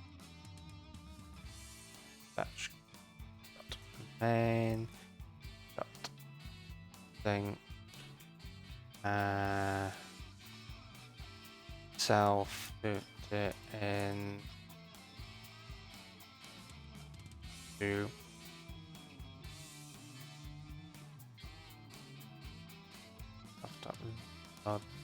data. Actually, we don't want to do that in reload data. We want to do that when you change the playlist. And then we make playlist but combine. See if this works if I do @published.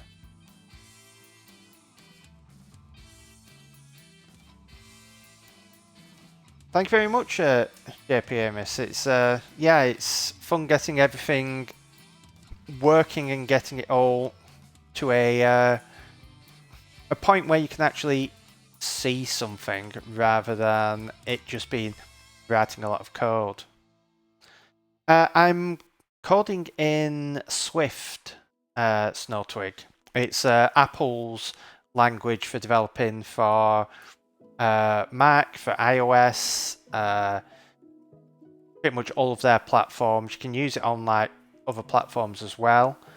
Right, let's see if this works. If I change that there.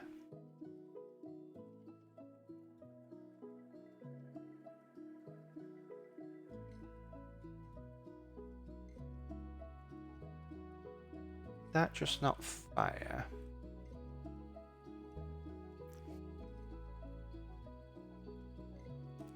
Okay. Because this is the problem with Swift, is that it is incredibly slow at times. Alright, that's playlist 2.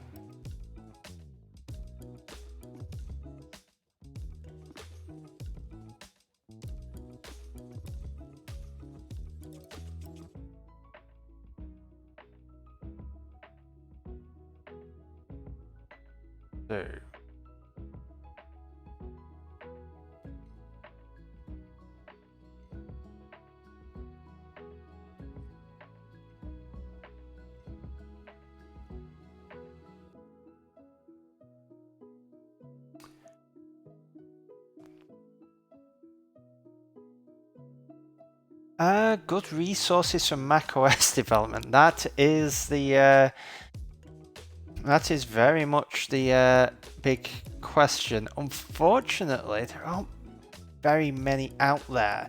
The problem is all the really good ones were books that are now out of date because a lot of the focus switched to iOS,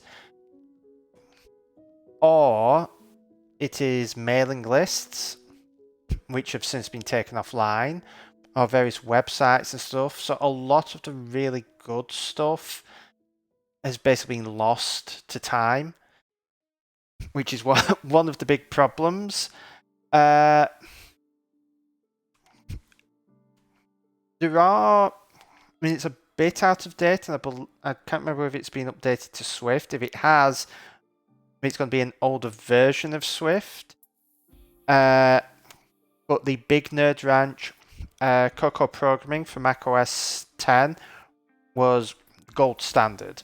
That's still one of the best programming books that I have read. It's a pretty fantastic book. The only problem is like I said, it's probably out of date in terms of the language. But if you know how to go from older versions of Swift to newer versions, you should be okay. The APIs are pretty much the same. I'm trying to think what else there is. I mean, if you are going down the route of using Catalyst, which is what Apple does to allow you to write iPhone and iPad apps, but basically make them work and behave as a native Mac app, then the best place to go there is actually Steve Troughton-Smith's blog. I don't know if Steve's still in the chat, but where are we?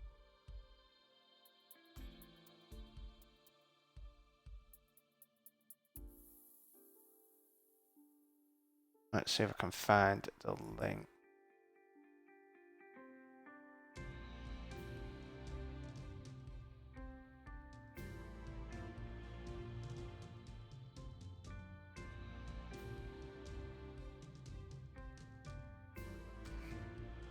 So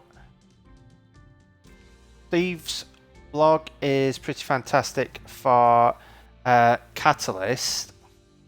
It gives you information on like where it falls down, but also a huge amount of code samples. Steve's been doing massive amounts of research into how to make things work and work really well and feel like native Mac apps, and he's released a lot of open source samples for you to use, so that's a great resource there. I'm trying to think what other...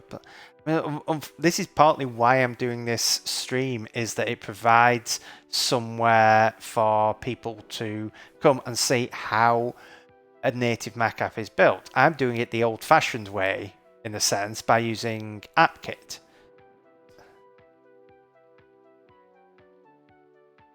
So I'm doing this to sort of show how an app is built in AppKit and how you can actually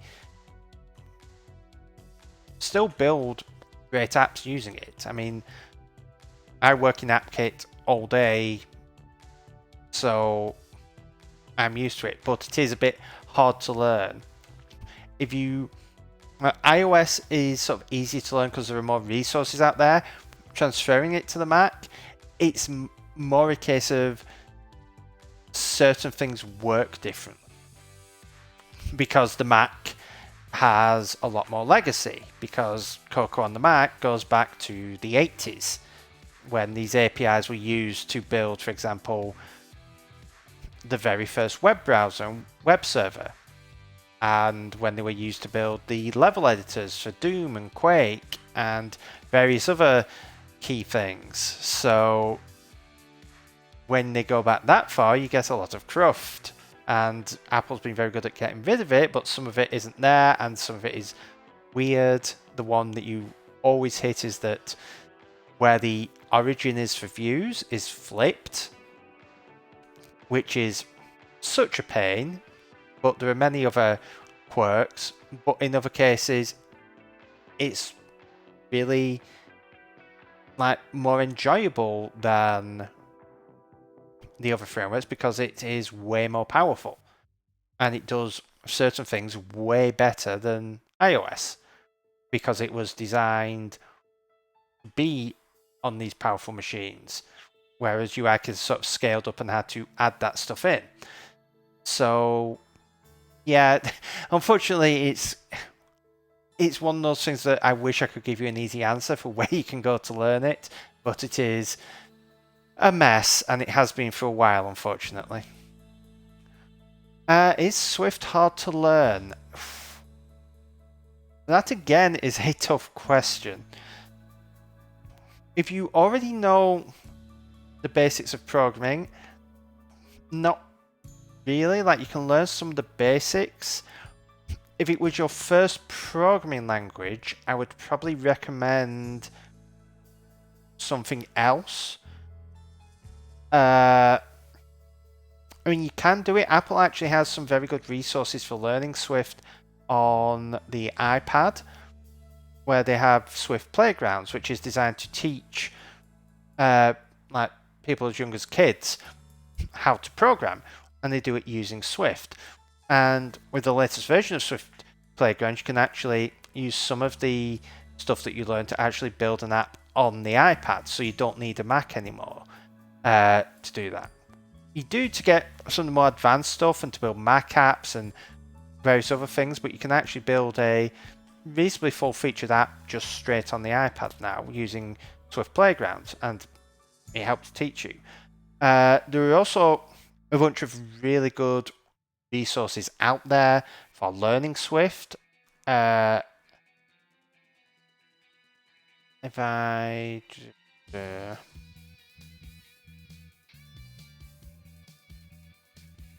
where is it? Hacking with Swift is a fantastic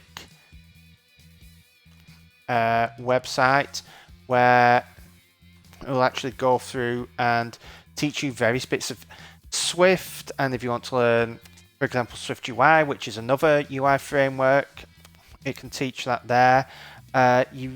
Ideally, the best way to learn Swift is to learn it either on a Mac or an iPad. You can get it working on like Windows and Linux and so on. The problem is it's a bit more technical to get it working on those platforms, because they are, while like the iPad and the Mac have the full support of Apple behind it, Linux sort of has Apple support, and then the Windows support is basically just done by one guy. So it's like, oh, well, this massive OS, and it's just one person who's basically trying to make everything work on it. So I find Swift sort of a love-hate language. Some bits of it I absolutely love, other bits of it I cannot stand. So it's always interesting. It's an interesting language to play with.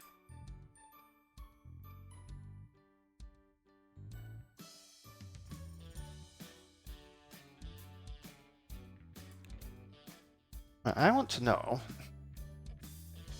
why this... Right, so we reload. Okay.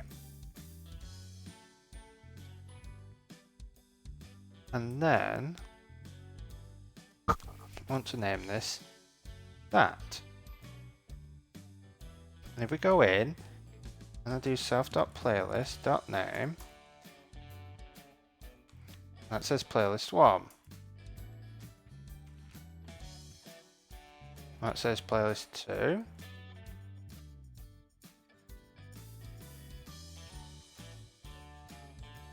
This says playlist 2.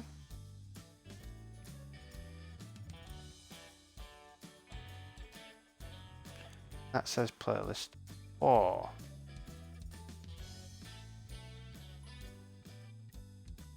Oh, because that is reloading the full table. Okay, so we don't need it.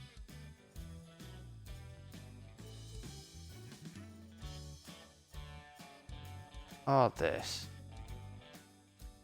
Or do we?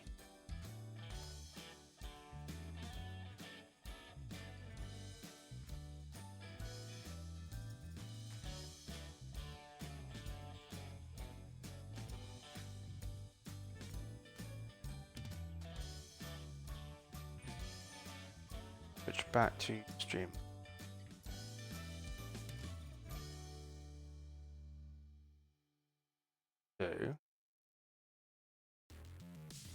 Okay, we get to there.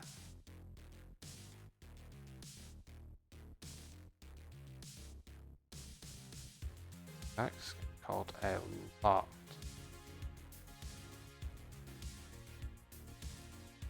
And then it's not actually dating.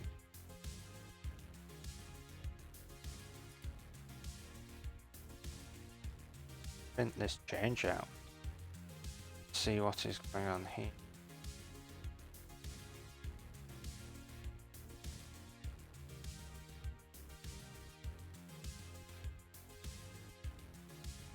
Oh, that's not useful in the slightest. Change.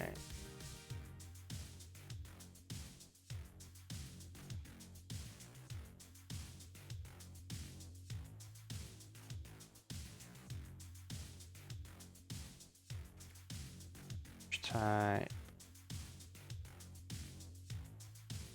Path. Let's see what this gives us.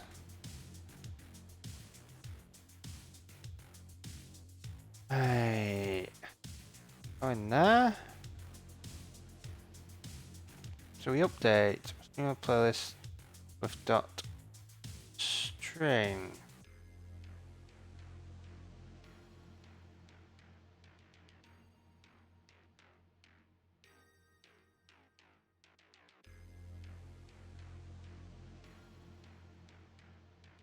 Alright. Oh, yeah. So I do change that object.id.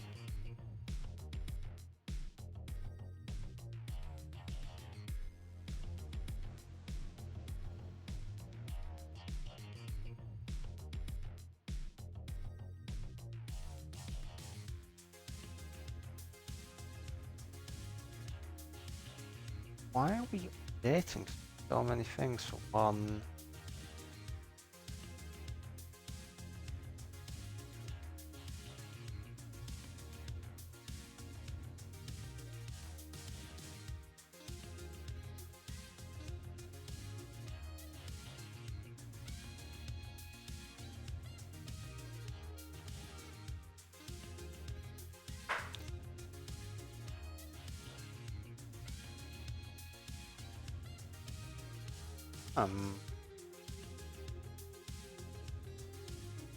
Curious.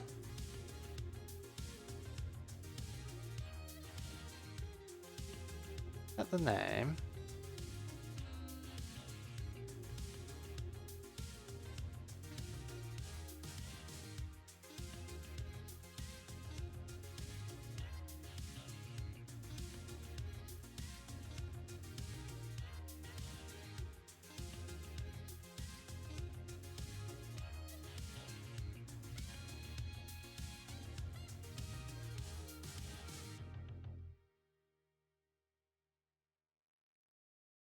Right.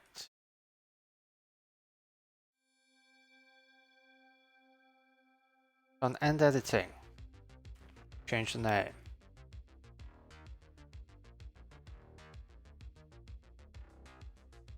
Fire off that.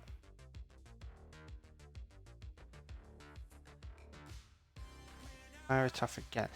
Why is this being called?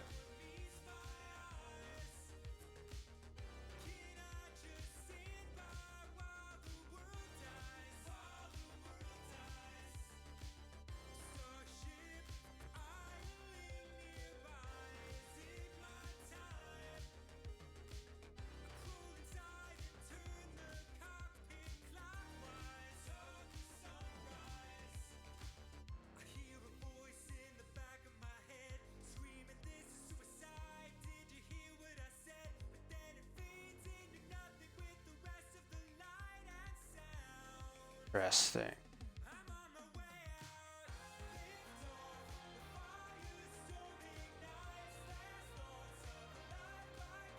Did a dispatch u.main.async here and basically shove this out to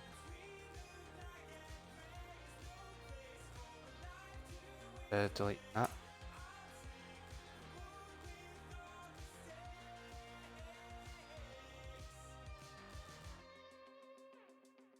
Okay, let's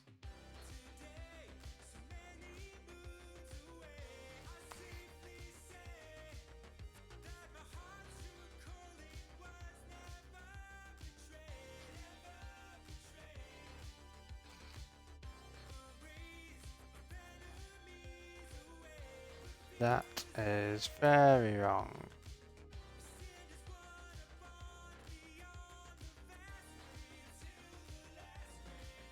When the object value is set,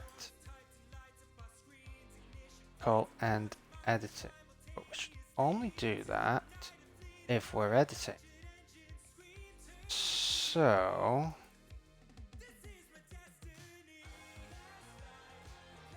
let's just turn text field editable or false. What that is, well, if we're editing. That should hopefully fix that. I hope. Otherwise it will all. Right. Okay, so that is progress. Hey! Don't know if you can see that. Right, zoom. Oh, I forgot that zooming in is slow, but undo, redo, undo, redo. Undo, and then I can drag this. So if I, let's say, drag these, move them down there, rename this to playlist 5, but I'm going to add one there, and actually I want this one to be playlist 1, and I want this to be there, and then I can undo, undo, undo, undo, undo, and then it goes all the way back to the beginning. Success! I think at that point it is a good time call it for the evening. So I commit all this data and convert over to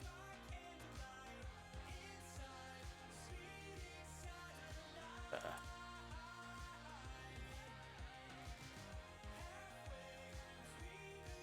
I think what we will do, have a look and see if we can find someone to raid.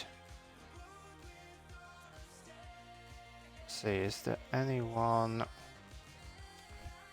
in any more marker iOS development at the moment?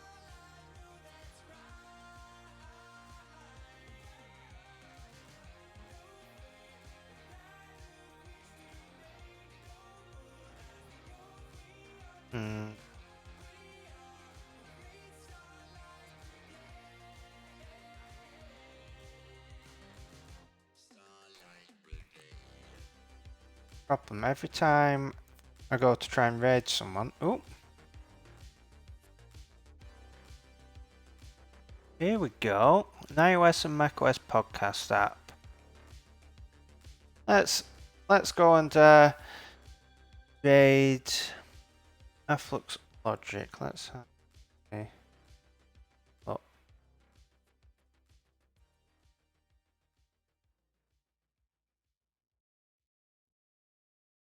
I have no idea what they're like, but we'll give them a raid.